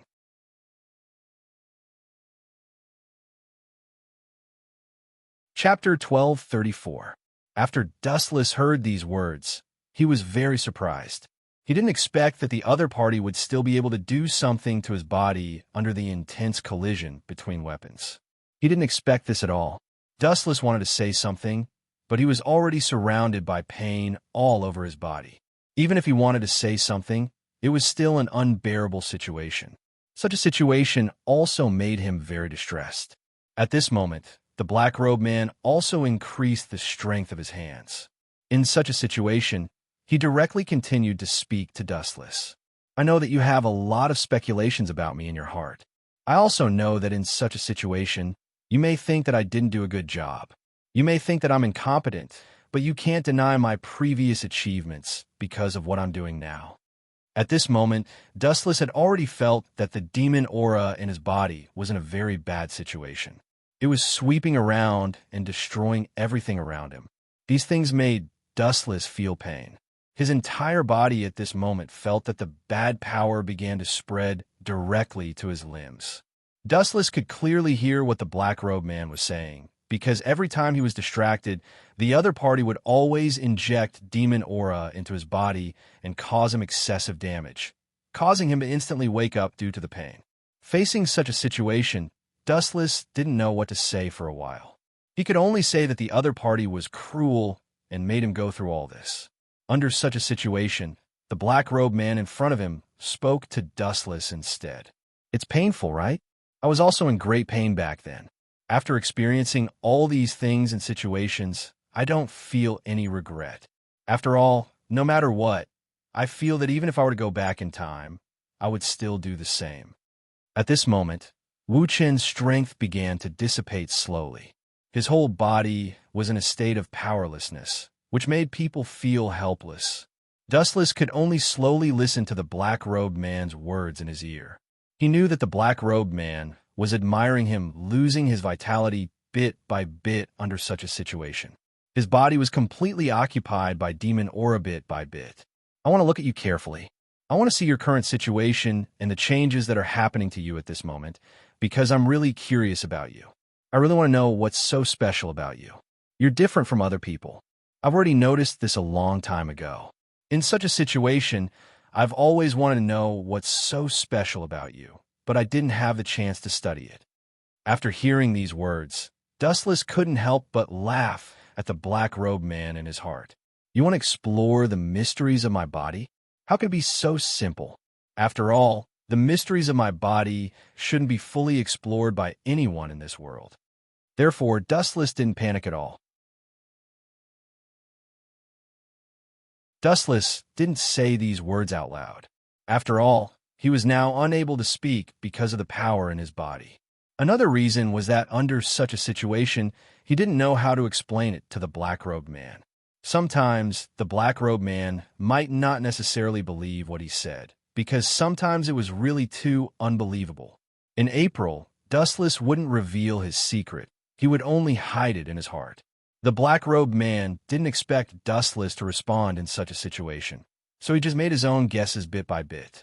Then, he looked at the black demon aura spreading continuously on Dustless's body. At this moment, Dustless felt that his body no longer belonged to him. It was as if he had become someone else. In such a situation, it was very bad. Dustless was now thinking, if he wasn't so confident at that time, if he returned to that moment, would his situation be different now? However, after thinking about these possibilities, Dustless quickly stopped thinking about them because they were completely meaningless. The black-robed man admired the demonization of Dustless's body bit by bit. When Dustless's body was completely demonized, only his head was left. The black-robed man laughed. The black-robed man carefully looked at Dustless's body that was wrapped in demon aura.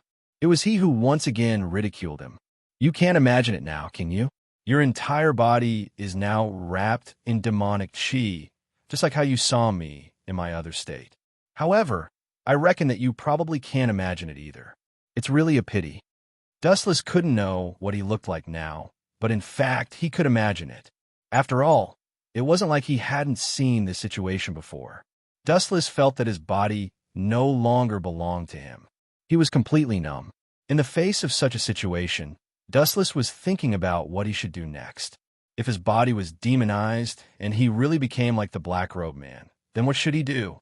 Should he just sit there and wait for death? Then he would definitely not be reconciled. He wouldn't just sit there and wait to be captured. If his body really encountered those changes and provoked those stimuli, then under such circumstances, he would definitely lose everything and hand over everything to those powerful mass gods. Then in such a situation, he would let them see if they could think of a way for him. If they couldn't and wanted to hurt him, then he would think of other ways to deal with it.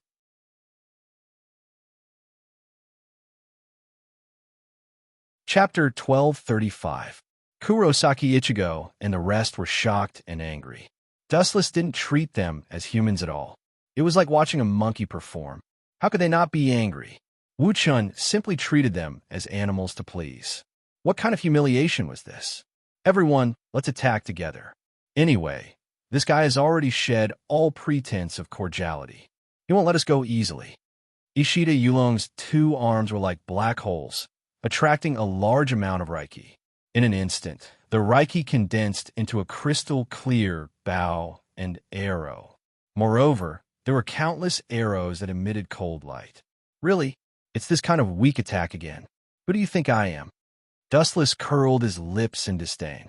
In an instant, he became dispirited. Originally, he wanted to play with this group of people. However, when he saw such a weak attack, his interest disappeared. You this bastard? Ishida Yulong was choked by Dustless's words. This could be said to be one of his most powerful moves. However, Dustless's sloppy attitude didn't respect him at all. This was a disguised form of belittling and naked contempt. Whoosh, whoosh. Tens of thousands of bows and arrows shot out in unison. There was no way to dodge, no way to escape. Boom, boom, boom. The moment they came into contact with Dustless's body, the arrows flashed brightly. It was as if they had come to the surface of the sun in an instant. Then the earth shook and the mountains shook. The intense explosion eroded the body. Even the captain was seriously injured. Success. Inoue Oraheim cried with joy. Dustless gave her a fatal pressure. It was extremely difficult for her to breathe. Every second that Dustless lived in this world, her spirit was on the verge of collapse. How success? Are you kidding me? Find out what kind of mission is in front of you. The large cluster of flames disappeared, revealing Dustless's body. His whole body was still burning in flames. However, his voice came from the flames, indicating that he was fine. The scene was extremely terrifying. It was enough to shock anyone. Dustless's head was still burning in flames, but he was completely fine. The most shocking thing was that Dustless, whose head was burning in flames, often had a teasing smile on his face. All of you, get out of the way. Leave this guy to me.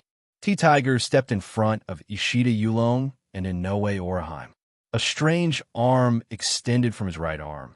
It was strange and filled with a special evil aura. This power, it seems like the power of Su. You, a mere human, can cross the boundary of race and obtain the power of Su. Not bad, worthy of praise. But that's all. Dustless glanced at Tiger in surprise. Then, he became calm again. When he looked at Tiger again, he found that the guy had disappeared. I didn't tell you to start, and you attacked without permission. Where are your morals?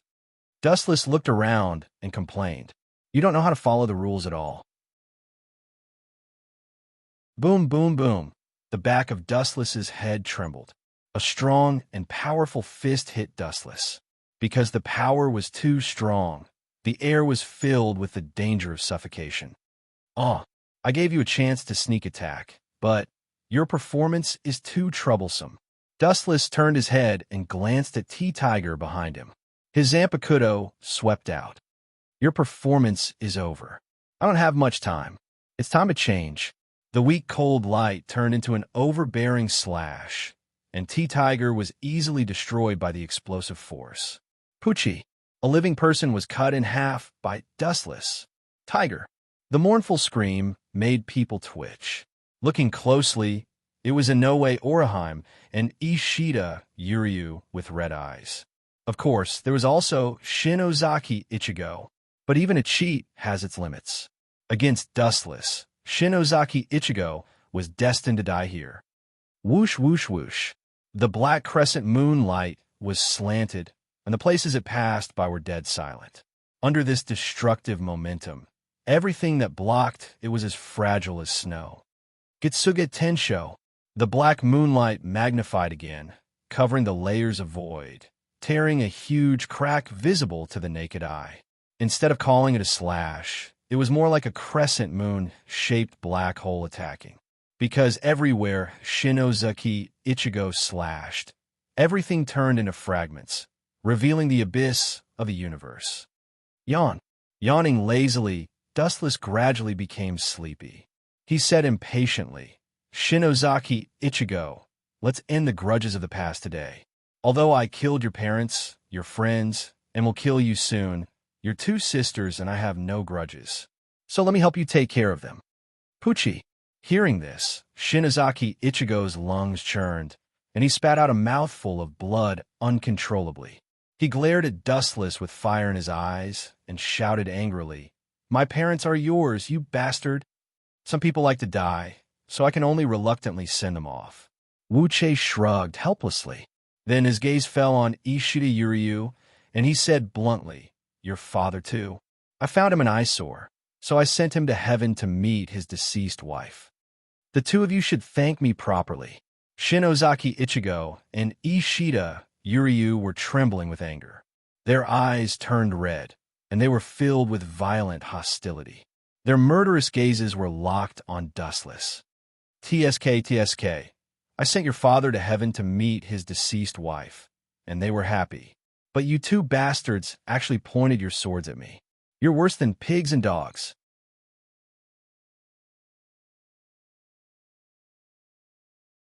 Chapter 1236. Shinozaki Ichigo and Ishida Yuryu felt a chill down their spine. Looking at Dustless's cold eyes, their hearts were about to jump out of their bodies. As the saying goes, killing someone is as easy as nodding your head to the ground. However, when it came to Dustless, this saying was obviously too weak. With just a thought, he could crush an entire world. With such unparalleled strength, no one could even muster up the will to resist. The worst thing was Dustless's exaggerated identity, the Spirit King. Killing him would cause the entire world to collapse. They couldn't kill him at all. Otherwise, they would be digging their own graves. Crack, crack. Just then, the void exploded, and a few figures came out from it. Captain Jingle, Captain Soy Fawn, and Dustless frowned as he looked at the figures that came out from the realm crossing gate. When he saw the two young girls, his interest was piqued. He smiled at Shinozaki Ichigo and teased, "They are your sisters, Shinozaki Shuri and Shinozaki Yuko. When I killed Shiba Ishin, I promised him that I would take care of his two daughters. Don't even think about it. I will never hand my sisters over to you." Shinozaki Ichigo's tone was filled with madness. His entire body was emitting a frightening aura.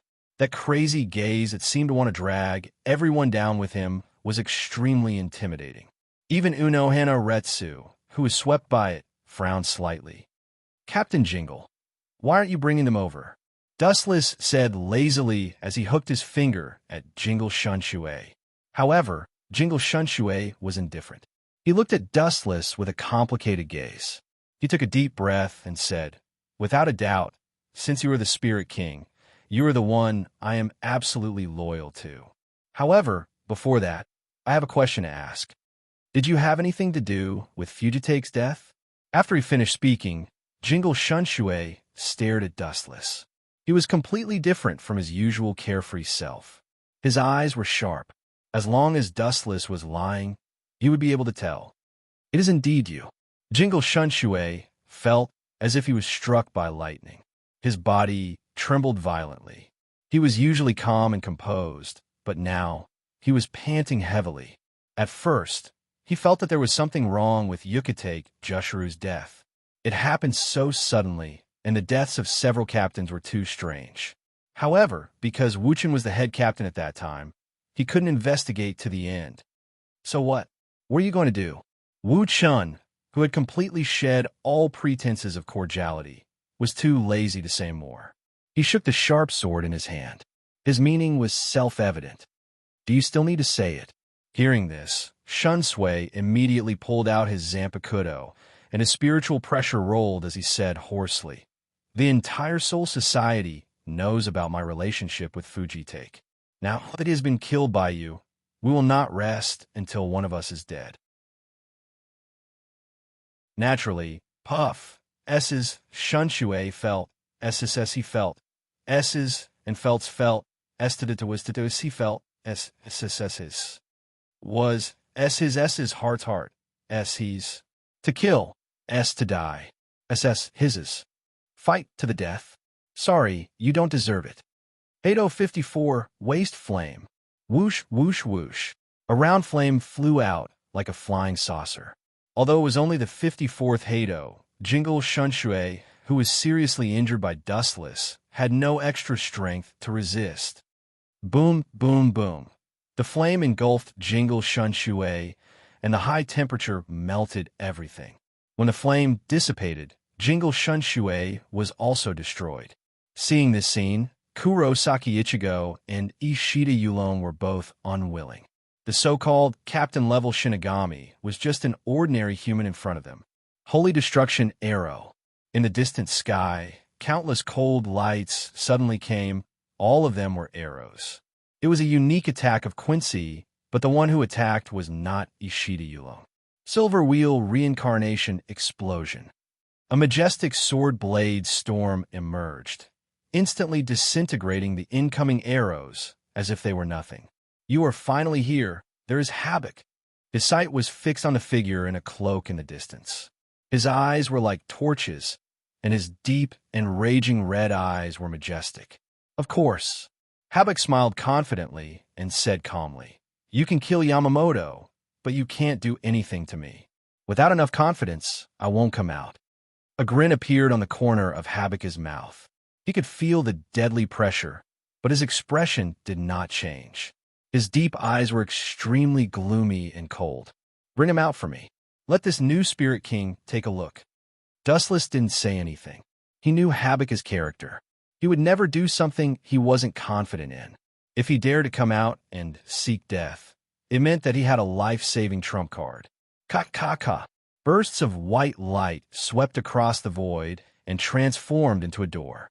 Following that, two bound and suppressed figures stepped out from within. "You want to use them to threaten me? You are really despicable," Dustless said expressionlessly. There was no anger or sadness. His unchanging expression was very straightforward. The two people who were caught turned out to be Rukia and Nero. Havoc's heart couldn't help but tighten. Dustless's calmness was not right. This was one of the annoying methods he used to threaten Dustless. He didn't expect to be able to threaten Ian Zicheng, but he should at least show some worry. "Do you really think I'd dare to kill them?" Havoc's heart flashed with a ruthless light. He cast a strange look at the people who bound Rukia and Nero. It was obvious that he wanted to kill one of them first. Bang, bang, bang. A few clouds of bloody light suddenly exploded in the sky. Before they could kill Rukia and Nero, some of Havoc's subordinates inexplicably exploded and died. "You can kill them without doing anything?"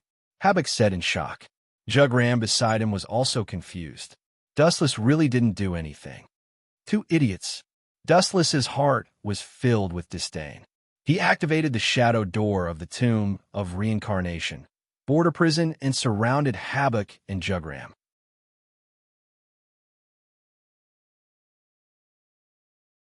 Chapter 1237. Havoc couldn't help but shrink his neck as he stared at Dustless's cold expression. His eyes couldn't help but look towards the horizon. He had a feeling that there was an invisible guillotine staring at him. Perhaps, as long as Dustless gave the order, he would be decapitated along with his corpse. "You are still too far away." After staring at Havoc for a few seconds, Dustless said such a shocking sentence. "Is that so?" Suppressing the strange feeling in his heart, Havoc put on a fake smile and said, "Then let me have a taste of the head captain's trust. I don't have time." Dustless didn't give Havoc a chance. He planned to destroy him in the shortest time possible. Immediately, he used one of his strongest moves. His body was covered in emerald light as Dustless changed into another form. With a casual wave of his hand, a ray of light covered the sky. Golden Wheel Reincarnation Explosion. A huge light sword appeared in Dustless's hand and expanded without limit. 10 meters, 100 meters, 1,000 meters, 10,000 meters, 100,000 meters. Furthermore, it was still growing without end, with no end in sight. Poochie. Crack. Boom. Boom. Boom. Boom. Boom. All kinds of destructive horns intertwined. Any living or non-living thing that came in contact with the light was crushed by the light. Poochie. Kurosaki Ichigo was split in half. Poochie. Ishida Yulon was the same. Another two, Poochie. Ear-piercing sounds rang out. Looking up, there were two more halves of corpses falling down. Looking down, it was Havoc and his number one lackey, Jugram. Boom, boom, boom. The light slanted down and landed on the ground, easily tearing it apart and splitting it into a huge canyon. At this moment, Dustless exclaimed. Looking at the horrifying Soul Society, he turned to Uno Hanaretsu and explained, "Sorry, I just swallowed a spirit king not long ago. My overall strength has increased. I didn't pay attention and cut Soul Society in half. If apologies are useful, everyone's dreams will come true." Uno Hanaretsu scolded in annoyance. She then smiled helplessly. Looking at the scarred Soul Society, her eyes couldn't help but dim. Hee. Seeing Uno Wallai's sadness, Dustless laughed in his heart. He had once told Uno Wallai that he would take her away, but she was unwilling to do so. Therefore, Dustless had no choice but to destroy the entire Soul Society. Of course, this was definitely not as simple as destroying Soul Society. Hueco Mundo and the modern world all had some kind of connection. The destruction of one side would inevitably lead to the collapse of the entire world. In other words, it was impossible for Unowa to continue living in Soul Society, or rather, in this world. "Aren't the two of you celebrating a little too early?" A hoarse and gloomy voice could be heard, followed by the appearance of Havoc. He didn't die. This must be his ability, omniscient and omnipotent. Dustless sighed in his heart. Looking at Havoc, his eyes were filled with passion. The new double pupils in his eyes looked very disgusting and uncomfortable, but there was one thing that could not be denied. This ability was heaven-defying. He can see the future, and all known skills are useless against him. Maybe he used omniscient and omnipotent to see the future and understand my moves, so Golden Wheel Reincarnation Explosion is useless against him. Dustless pondered and understood that it was Havoc's ability. This world, there are so many invincible abilities. Dustless sighed from the bottom of his heart. Whether it was Hogyoko Aizen or Havoc, they were all such people. Shinozaki Ichigo was also one of them. Almost all of them had an immortal body. You still want to heal? Ishida Yurong is already dead. Since you value your ties so much, you can die with him. Looking at Shinozaki Ichigo on the ground, Dustless's expression was cold. He gathered a majestic power in his palm, and with a wave of his hand, the void rapidly distorted. Ka. The sky cracked, and a black hole appeared. Dustless's palm released a majestic gravitational force and grabbed Shinozaki Ichigo's entire body. 10,000 mammoth heavens pull. Dustless controlled Shinozaki Ichigo's body with both of his hands. He aimed at the black hole in the sky and threw Shinozaki Ichigo into it. To some people, drifting alone in the depths of a universe and living without a goal was worse than death. "Bastard, let go of me!" Shinozaki Ichigo, who had regained his senses, roared. His tone was filled with endless hatred.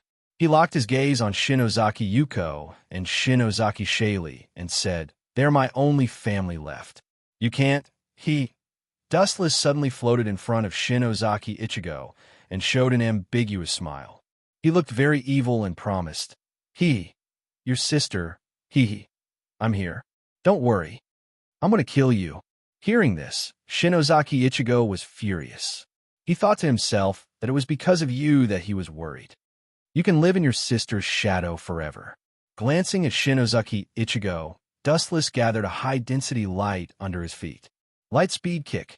A merciless kick flew out and hit Shinozaki Ichigo, kicking him into the abyss of the universe. He would live on like an insignificant ant. "After dealing with you, it's time for me to move to another place." Dustless shifted his gaze and looked at Havoc, who was struggling at death's door. Havoc was his last enemy. After killing him, he would be able to leave with Uno Hanaretsu and step into a new world. There was no need to waste his time in a worthless world. He raised his finger gently. An array of golden light engulfed Havoc.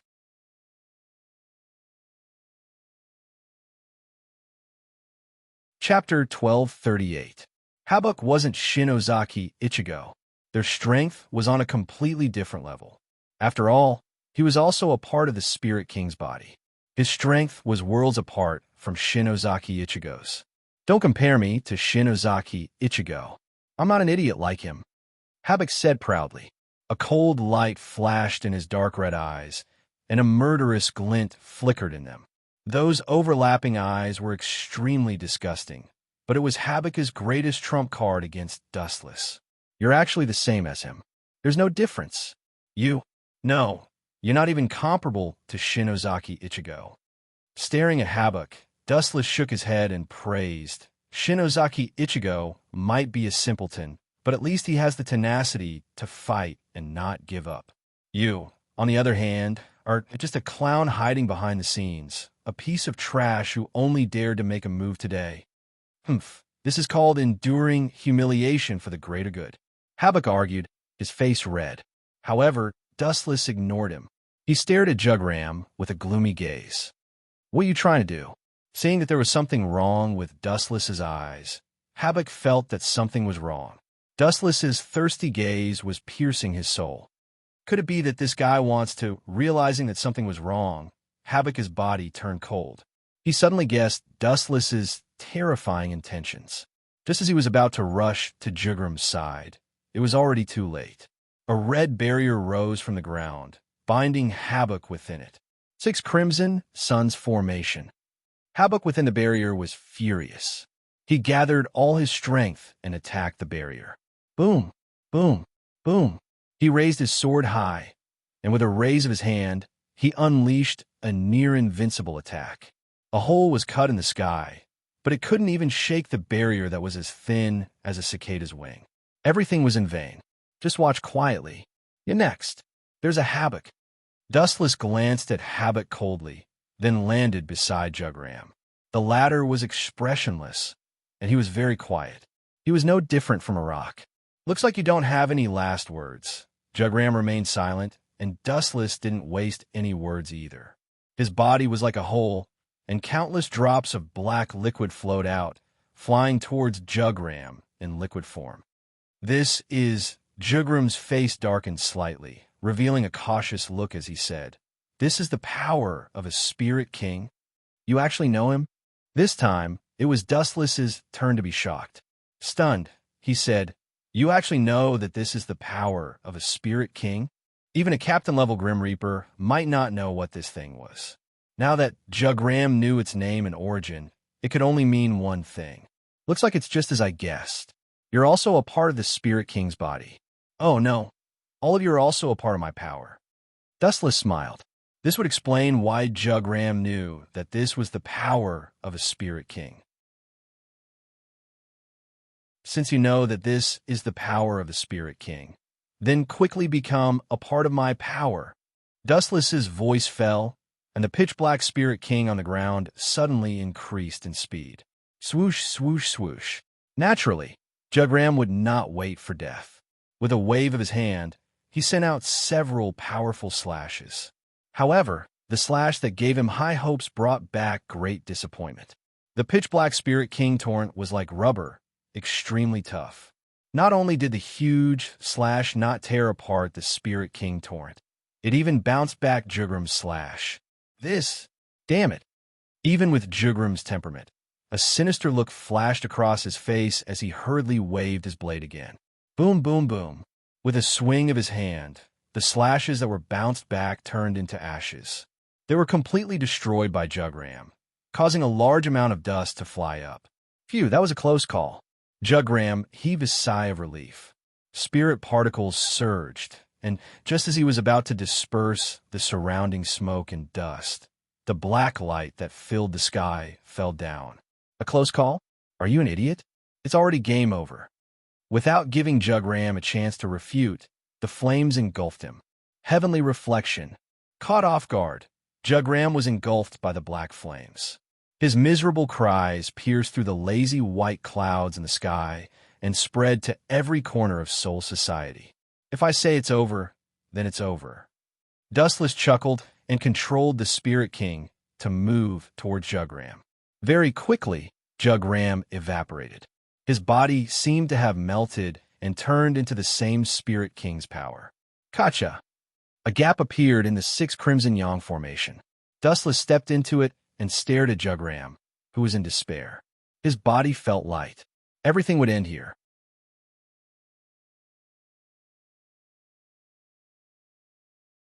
Chapter 1239. Habakkuk felt a chill run down his spine. He originally thought that his immortal body was invincible. Who would have thought that he would encounter such a super cheating device that directly crushed Jugram without even having the slightest chance to retaliate? The confidence in his heart was easily shattered. Kill you and Jugra? How is that possible? I will never do such a stupid thing that will only cost me a lot. Dustless shook his head violently like a rattle drum and said, You and Jugram are nourishment for me to become stronger. Kill the two of you? How is that possible? Wouldn't it be better for you to completely fuse with me? A single sentence sent Havoc to hell. His entire body instantly turned cold. No wonder Dustless didn't directly kill Jugram, but directly absorbed him. In a daze, Havoc saw that the black pearl embedded in Dustless's chest was shining even brighter, and the power of the Spirit King was also becoming more abundant. I definitely can't let this go. Even if I die, I will drag this brat to hell with me. Havoc roared hysterically. He hated Dustless to the bone. If it wasn't for Dustless, his painstakingly planned plan wouldn't have failed. If it wasn't for Dustless, he might be standing in Dustless's perspective, the perspective of a god, experiencing the power that could shatter the heavens and shatter the earth with a raise of his hand. Boom, boom, boom. The spiritual particles in Havoc's body surged, and his body continued to expand. 1 meter, 10 meters, 20 meters, 100 meters. His body continued to expand until he completely became a giant that could hold up the sky. This ability to expand seems to be the ability of his personal guards. How did this old brat get it? Speaking of which, why did Havoc's personal guards disappear? Strange. Or has this old brat already given all of his personal guards to? His gaze once again focused on Havoc's huge body. Dustless suddenly realized that the spiritual particles in his body were unimaginably strong, and a certain thought in his mind was proven. This old brat must have personally killed his personal guards after reviving them, and seized all of their abilities. TSK, TSK, what a ruthless heart. But I still have to thank you, because your abilities will all be mine in the end. Dustless was overjoyed. He was determined to get Havoc. This old fellow was a delicious cake. Inside the 6 Crimson Suns formation, Dustless's spiritual pressure increased. Boom, boom, boom. Whenever Havoc moved, the earth would tremble and the mountains would shake. Mountains and rivers would shatter, and boundless tremors would spread out. Die, you insignificant worm. A Havoc opened its mouth and said disdainfully. It raised its big foot and charged towards Dustless. Poochie. However, the tragic thing was that before his foot landed, Havoc let out a cry of pain and was crushed by the oncoming saber light. His huge body was instantly reduced to ashes. As if it felt that it wasn't cruel enough, the chakra in Dustless's body began to go berserk. His eyes were focused on Havoc's enormous body. After a while, the surging eye power began to twist, and the black flames instantly swallowed Havoc. Tenzo.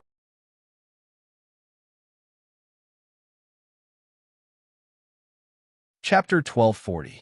Havoc howled in pain as the flames gradually crushed his entire body, pulling every part of his body into the flames. His hysterical screams caused everyone to tremble, and they felt a stabbing pain in the depths of their souls. It was as if he regretted living in this world. His screams made everyone involuntarily sympathize with the great demon King Havoc. It's wrong to go against me. Indifferently sweeping a glance at Havoc, Dustless was expressionless. His entire being was as cold and desolate as ice. The Spirit King torrent that had stopped once again transformed into a vast ocean and began to burst forth. The billows were turbulent, as if Havoc had emerged from the vast ocean. Hateful. Seeing this, Havoc quickly shrank his body, enduring the stinging pain all over his body, and left. For a cheater like Dustless, he had no intention to fight. Gulp! Just as he was about to muster all his strength to escape, the Spirit King torrent descended from the sky. In the blink of an eye, Havoc was sucked into it. After powerlessly bubbling twice, he disappeared without a trace. It shouldn't be so easy to kill him. The Spirit King torrent occupied the whole world. Dustless looked down at the sky below, and after dozens of seconds, he didn't notice any intention of havoc to come out. The relaxed eyebrows suddenly froze. Dustless suddenly realized that some kind of mysterious creature was eating the Spirit King torrent, like a hungry baby, extremely greedy. There should be havoc here. The energy of the Spirit King torrent was extraordinary, and it was like a veil blocking Dustless's sight. Even with the eye power of Rinnegan and Tensigan, Dustless couldn't see what was going on, but he vaguely caught the bottom. A giant black shadow was floating around, constantly swallowing the Spirit King torrent with its ugly big mouth. It's strange, he can eat the Spirit King torrent? That's strange. The indifferent face showed interest, and Dustless was also quite curious for a while, staring at Havoc.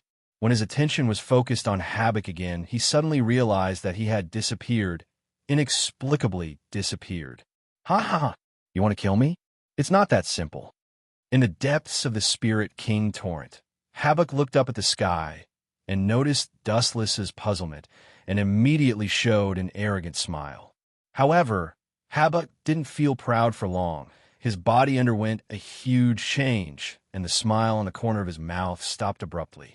He was surprised to find that the Spirit King torrent floating around, endlessly invading his body, as if his whole body was about to explode, and Havoc was extremely uncomfortable for a while. Since you like the power of Spirit Kings so much, then I'll give it all to you. With a wave of his hand, the Spirit King torrent that had spread throughout the entire Soul Society began to churn again.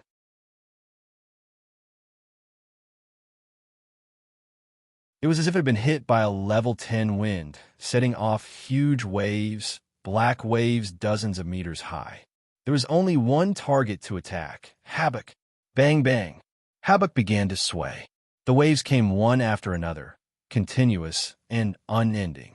Under such a concentrated attack, it was difficult for him to even stabilize his body, not to mention counterattacking Dustless.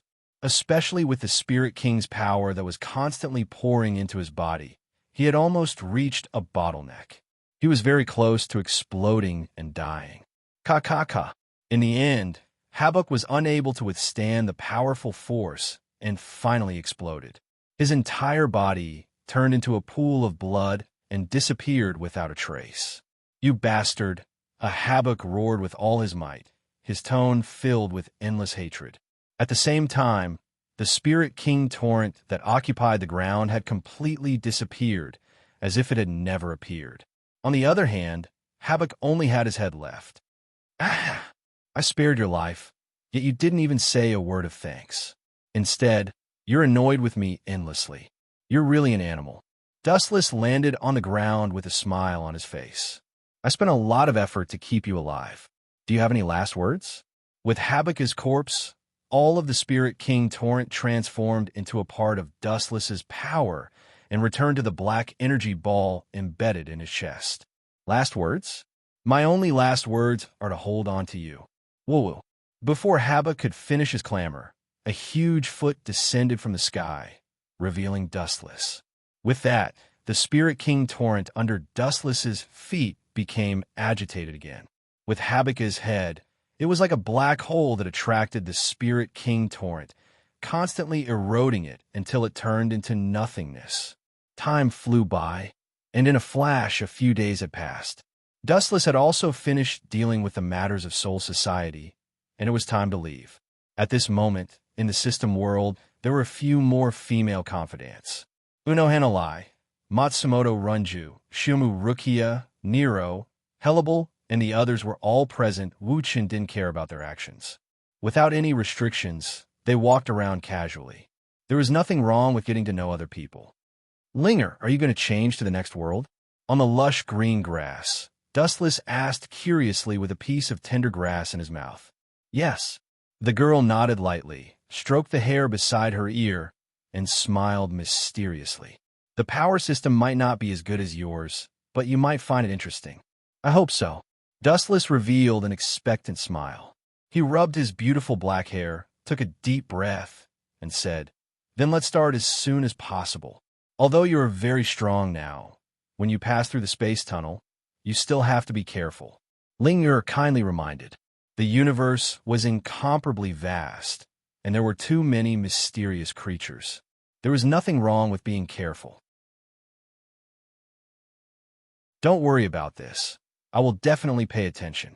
Dustless gave her a don't worry look and patted his chest.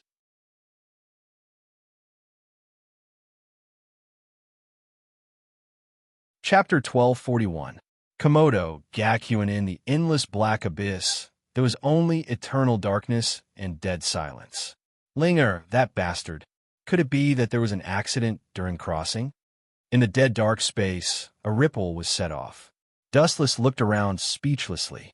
The haze coincided with the cemetery in the depths of the universe, oppressing the nerves of human beings. Ka-ka-ka. At this moment, a big hole suddenly appeared in the east, and a ray of light shot in. It contained a magical power and was very warm. It constantly tore the surrounding space, and the dark universe finally had some vitality. What is this thing? Looking at it, Dustless found that even with Rinnegan and Tensigan, he couldn't completely see through the white light. For a moment, he hesitated. Although he was confident in his strength, he was still too far away from the realm of sweeping the universe. That's the space tunnel. Go quickly. At this moment, Ling Er's ethereal voice sounded in Dustless's mind, reminding him, I can't maintain it for long. This kind of thing is very wasteful of energy. Maybe something unexpected will happen. Thank you for your hard work. Dustless thanked her seriously, and immediately, thousands of photons rushed out of his body and drilled into the space tunnel in the form of light speed. Phew, thanks to Ling Er. Otherwise, I will be alone in the endless universe in the future. In the stable space tunnel, Dustless's hanging heart calmed down, and he accelerated forward. Just when he was about to reach the exit, the stable space shook again. Oh no! Looking around, looking at the dense cracks, Dustless's heart was cold, and he accelerated. Even if he didn't die in the explosion of the space tunnel, there would definitely be a big problem at that time. Boom, boom, boom. What was supposed to happen couldn't be avoided. Just as they were about to escape, the space tunnel was engulfed by flames, producing violent energy fluctuations. Dustless retreated one step slower and was blasted out of the tunnel by the powerful energy waves.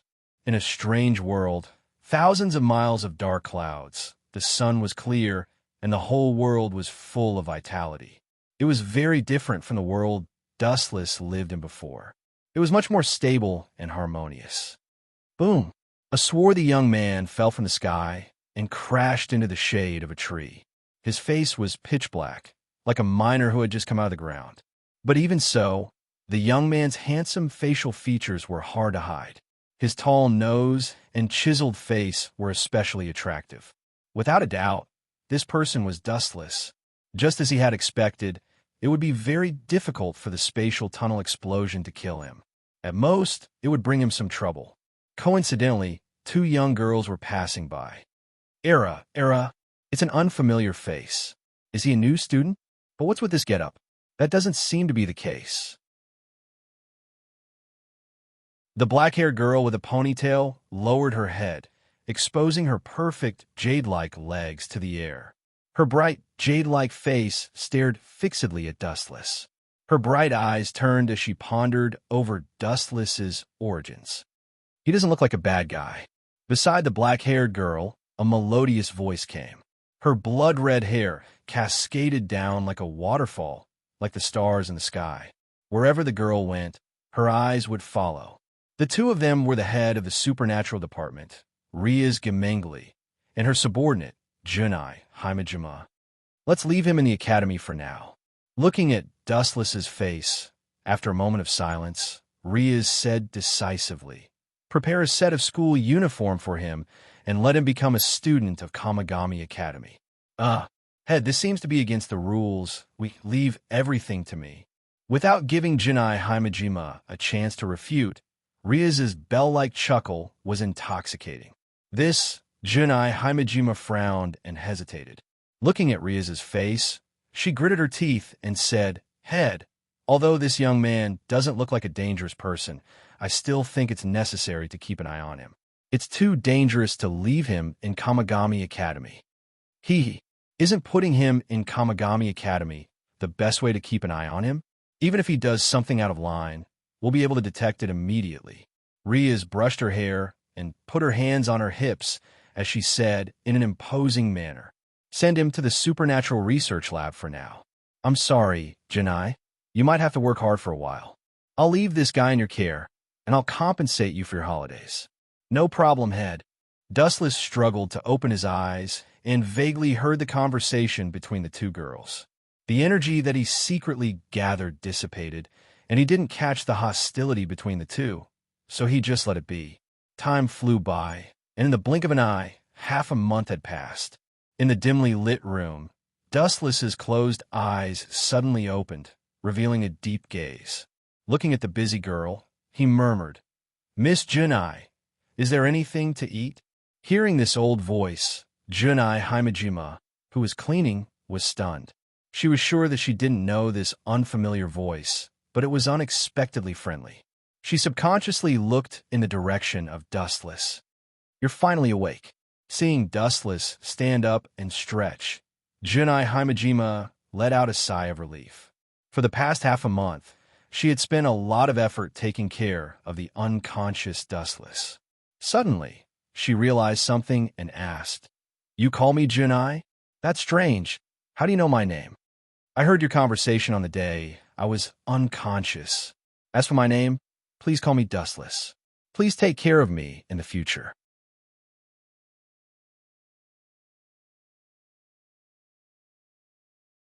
Chapter 1242.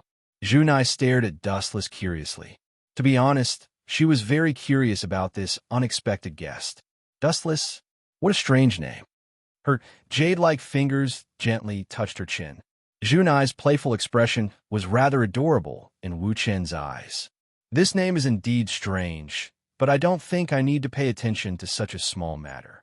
Dustless sat back on the sofa and started to examine the layout of the room. It was very elegant and had a retro feel to it. The bookshelves were filled with books and had a scholarly atmosphere. "I'm sorry, I didn't think I would pay attention to such a small matter." Junai apologized sincerely. It was very rude to question someone's name and say it was strange. "You said you were hungry just now, right? I'll get you something to eat."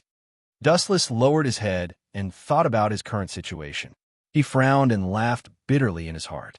"Every time I come to a new world, I'll become a homeless person." Dustless was unfamiliar with this place and had nowhere to go. He could only stay here. "And what's with this outfit? How did I become a student again?" Wu Chen realized that the clothes he was wearing had changed into full King Academy's uniform. He shook his body and walked to the side of the mirror subconsciously. He walked left and right, swaying left and right. In the end, Wu Chen didn't know whether to laugh or cry.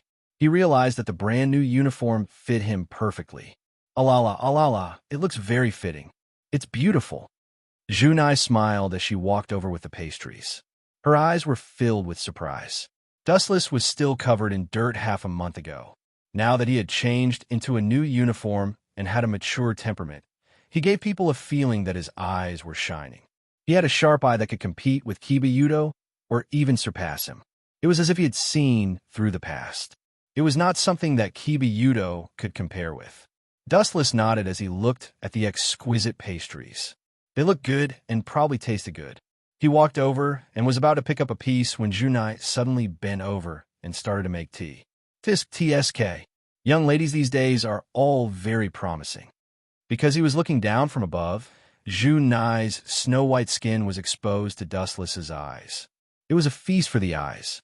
Of course, after taking a peek, Dustless withdrew his gaze and didn't look further.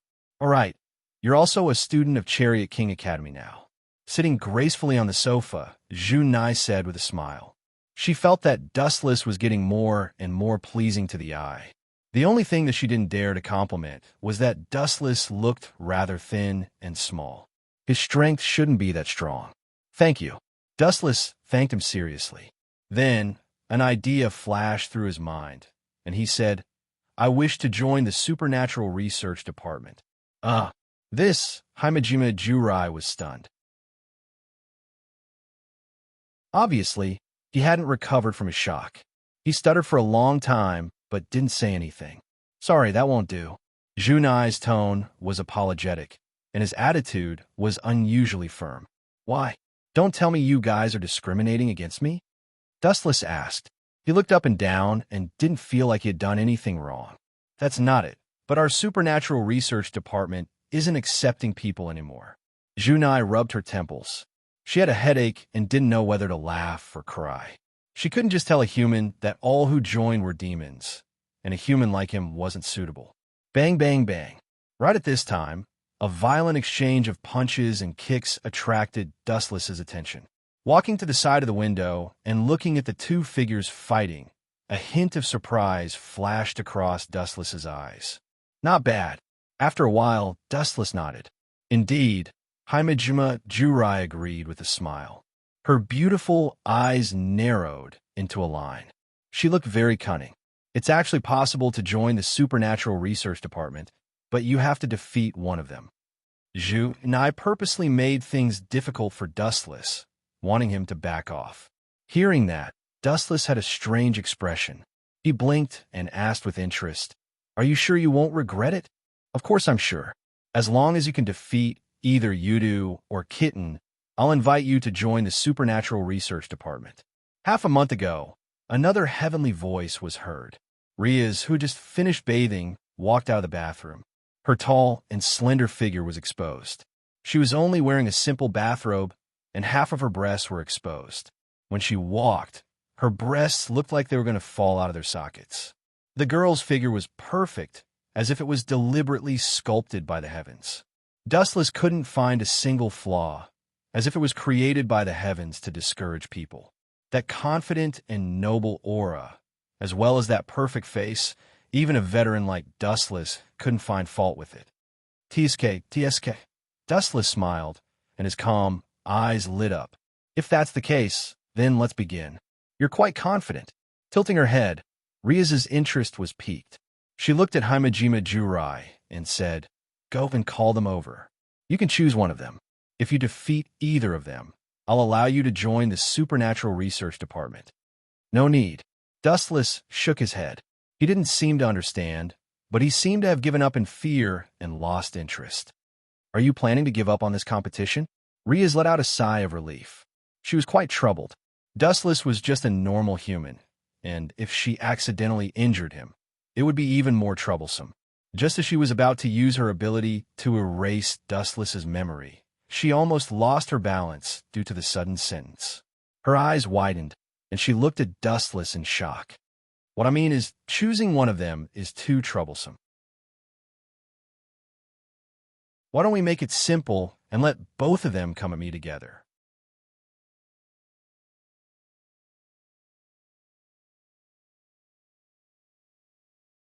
Chapter 1243. Riaz and Kimishima Jurai were both stunned when they heard this, and their minds were greatly shaken. Let me tell you, they are not playing a game. Riaz was speechless. She did not expect to save a teenager. She explained seriously, "You can get hurt if you're not careful." "I'm serious too," Wu Chun replied with a chuckle. He also had a serious expression on his face. Not only that, he glanced at the two of them with a hint of disdain. He stared at Riaz without blinking, quietly waiting for her answer. "This brat is actually so hateful. He actually dares to look down on my kin." Seeing this, Riaz gritted her teeth. She had checked Dustless's body. Although he had trained well, it was only limited to the human level. Kibayudo and Kitten were her kin, real demons. Minister Jurai Himeshima approached Riaz and said, "Young people nowadays are all like this. Why don't you agree with him? Let him see his strength clearly, and maybe he will back off." "You want me to back off?" Wu Chun chuckled when he heard this, and he couldn't help but shake his head. "No problem. I agree to your terms." Riaz finally accepted Dustless's terms. She treated it as bullying a kid. There was no one in the spacious training room, only a few people. "Minister, we are all demons. It's not good to bully a human." The handsome blonde boy frowned and said with hesitation. It was rare for him to question Riaz's decision. "I can't help it. He probably thinks that the supernatural research lab is fun. Rhea smiled bitterly and looked at Dustless, who was walking around like a curious baby. She said helplessly, "Whatever, Yudo and Kitten, please don't hurt him." "Yes, Minister. Yes, Minister." Kitten and Kiba Yudo both agreed. Rhea's was their minister after all. TSK, TSK. This world seems interesting. Magic? Interesting. Dustless walked around and touched his chin as he muttered to himself. Dustless is about to start. Kiba Yudo shouted. He didn't know that when he called Dustless a classmate, he felt very strange and awkward. Hearing this, Dustless nodded and walked over calmly under everyone's strange gazes. A mere human challenging a demon was definitely courting death. Be careful, Shiba Yudo reminded Seiji in a friendly manner. Even if Seiji was just putting on an act, he might still injure Seiji. No problem, I have thick skin. Dustless raised his hand and smiled. Then he activated the ability of the glint fruit. A large number of photons floated out of his body, and he instantly disappeared. What's going on? Kiba Yudo, who did not react, exclaimed. Dustless was like a ghost, suddenly disappearing. Spatial magic? The naturally naive Kitten's expression also changed. She only saw Dustless's body flashing with a large amount of light, and then disappeared like light. Yudo, Kitten behind you. Riaz and Zhu Nai shouted and clenched their fists at the same time. The two of them did not realize what had happened. Dustless inexplicably appeared behind them, and the two who sensed the danger instinctively warned him. This is considered a foul. Dustless looked at Riaz with a playful gaze and thought to himself, is this guy a ghost? Why is there no movement at all? While Kiba Yudo and Kitten were in a daze, their fists had already smashed towards Seiji. Bang! Bang! Their fists smashed through Dustless's body, but he was not affected at all. The place where the fists penetrated was shining. He really is a ghost. Kiba Yudo and Kitten looked at each other. Dustless was no different from a ghost without a physical body. His body was hollow. It seems that I have to join this supernatural research lab. Dustless murmured, and at the same time, his body emitted a weak, repulsive force. Shinra Tensei! Bang! Bang! The repulsive force came and went quickly. The two of them did not even have time to react before they were sent flying. However, Wu Chan suppressed his strength to the minimum and did not hurt the two of them. Even if it was not for the sake of the monk, but for the sake of the Buddha, Riaz and Himishima Zhu Nai still treated Wu Chan quite well. Is this enough, Ms. Minister? Dustless turned his head and looked at Riaz and Zhu Nai, who were in a daze, with a kind smile. After a while, Riaz, who came back to her senses, blushed and looked at Dustless, not knowing what to do. She just said it for fun. She did not expect Dustless to really do it. It's not over yet. A black shadow dashed toward him. Ordinary people could barely capture his face. So slow. But in Dustless's eyes, it was extremely slow. It refreshed his understanding of the past. Whoosh, whoosh, whoosh. The moment the blade came, Dustless raised his arm in boredom. Clang, clang, clang. An even more exaggerated scene immediately played out. Dustless effortlessly grabbed the sword in Kiba Yudo's hand as if he was grabbing a rough tree branch. Nothing happened at all. This is impossible, Kiba Yudo said in disbelief. His tone was sharp. He was very confident in his swordsmanship. Now that he was grabbed by someone with his bare hands, he was as shocked as if he had been struck by lightning. This guy called Dustless is definitely not ordinary. After carefully examining Dustless for a moment, Riaz's eyes changed. A guess in her mind was proven, and she changed her mind. Let's stop here. I can agree to your conditions. From now on, you'll be a...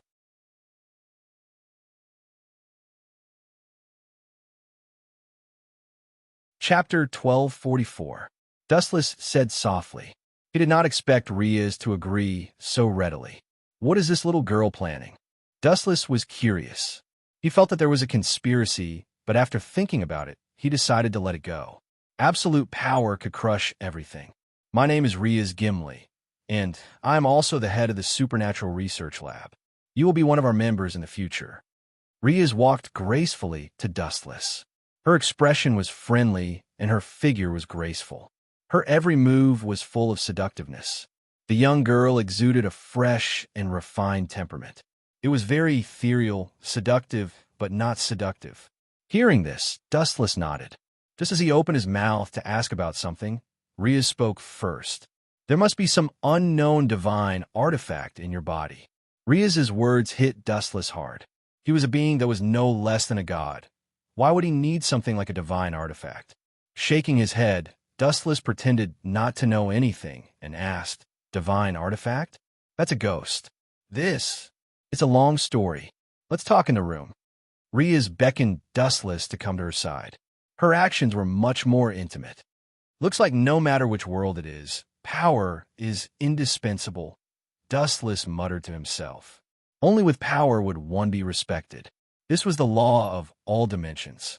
After about an hour, Riaz told Dustless everything. It would have been better if she did not say anything. The more she talked, the more confused Dustless became. He had no interest in the fallen angels, demons, or whatever gods were involved in, including the so-called divine artifact. He came to this world just to relax. After going through 3 worlds, Naruto, One Piece, and Shinigami, one after another, Dustless was already exhausted. He needed to find a peaceful world to rest for a while. So, after a lot of preamble, Riaz finally got to the point. You're just an ordinary human being, yet you possess such great power and incredible abilities. This indirectly means that you have some kind of powerful and unknown divine artifact in your body. Become my kin, Dustless. Your dependents? Why do I feel like I'm your slave? Dustless felt that it was ridiculous. He was a dignified figure comparable to a goddess, yet he had inexplicably become the slave of a young girl. Wasn't he an idiot? I'm sorry, but I really don't have any reason to convince myself to become your dependent, Dustless said bluntly. That's true, Riaz's eyes dimmed.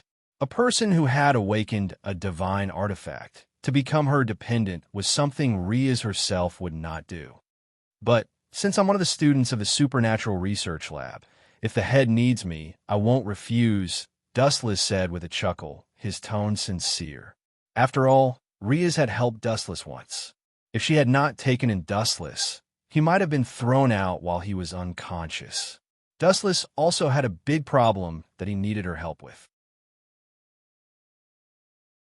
Then, Miss Head, my place. At this point, Dustless blushed.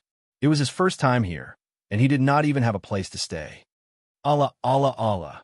Stay at my place. A gentle voice came. It was quite unexpected. Looking closely, it was Jurai Himejima. Thank you. Dustless nodded and glanced at Jurai from the corner of his eyes. During the half a month of coma, Jurai had taken care of him. Jurai was kind and a good person. You're welcome.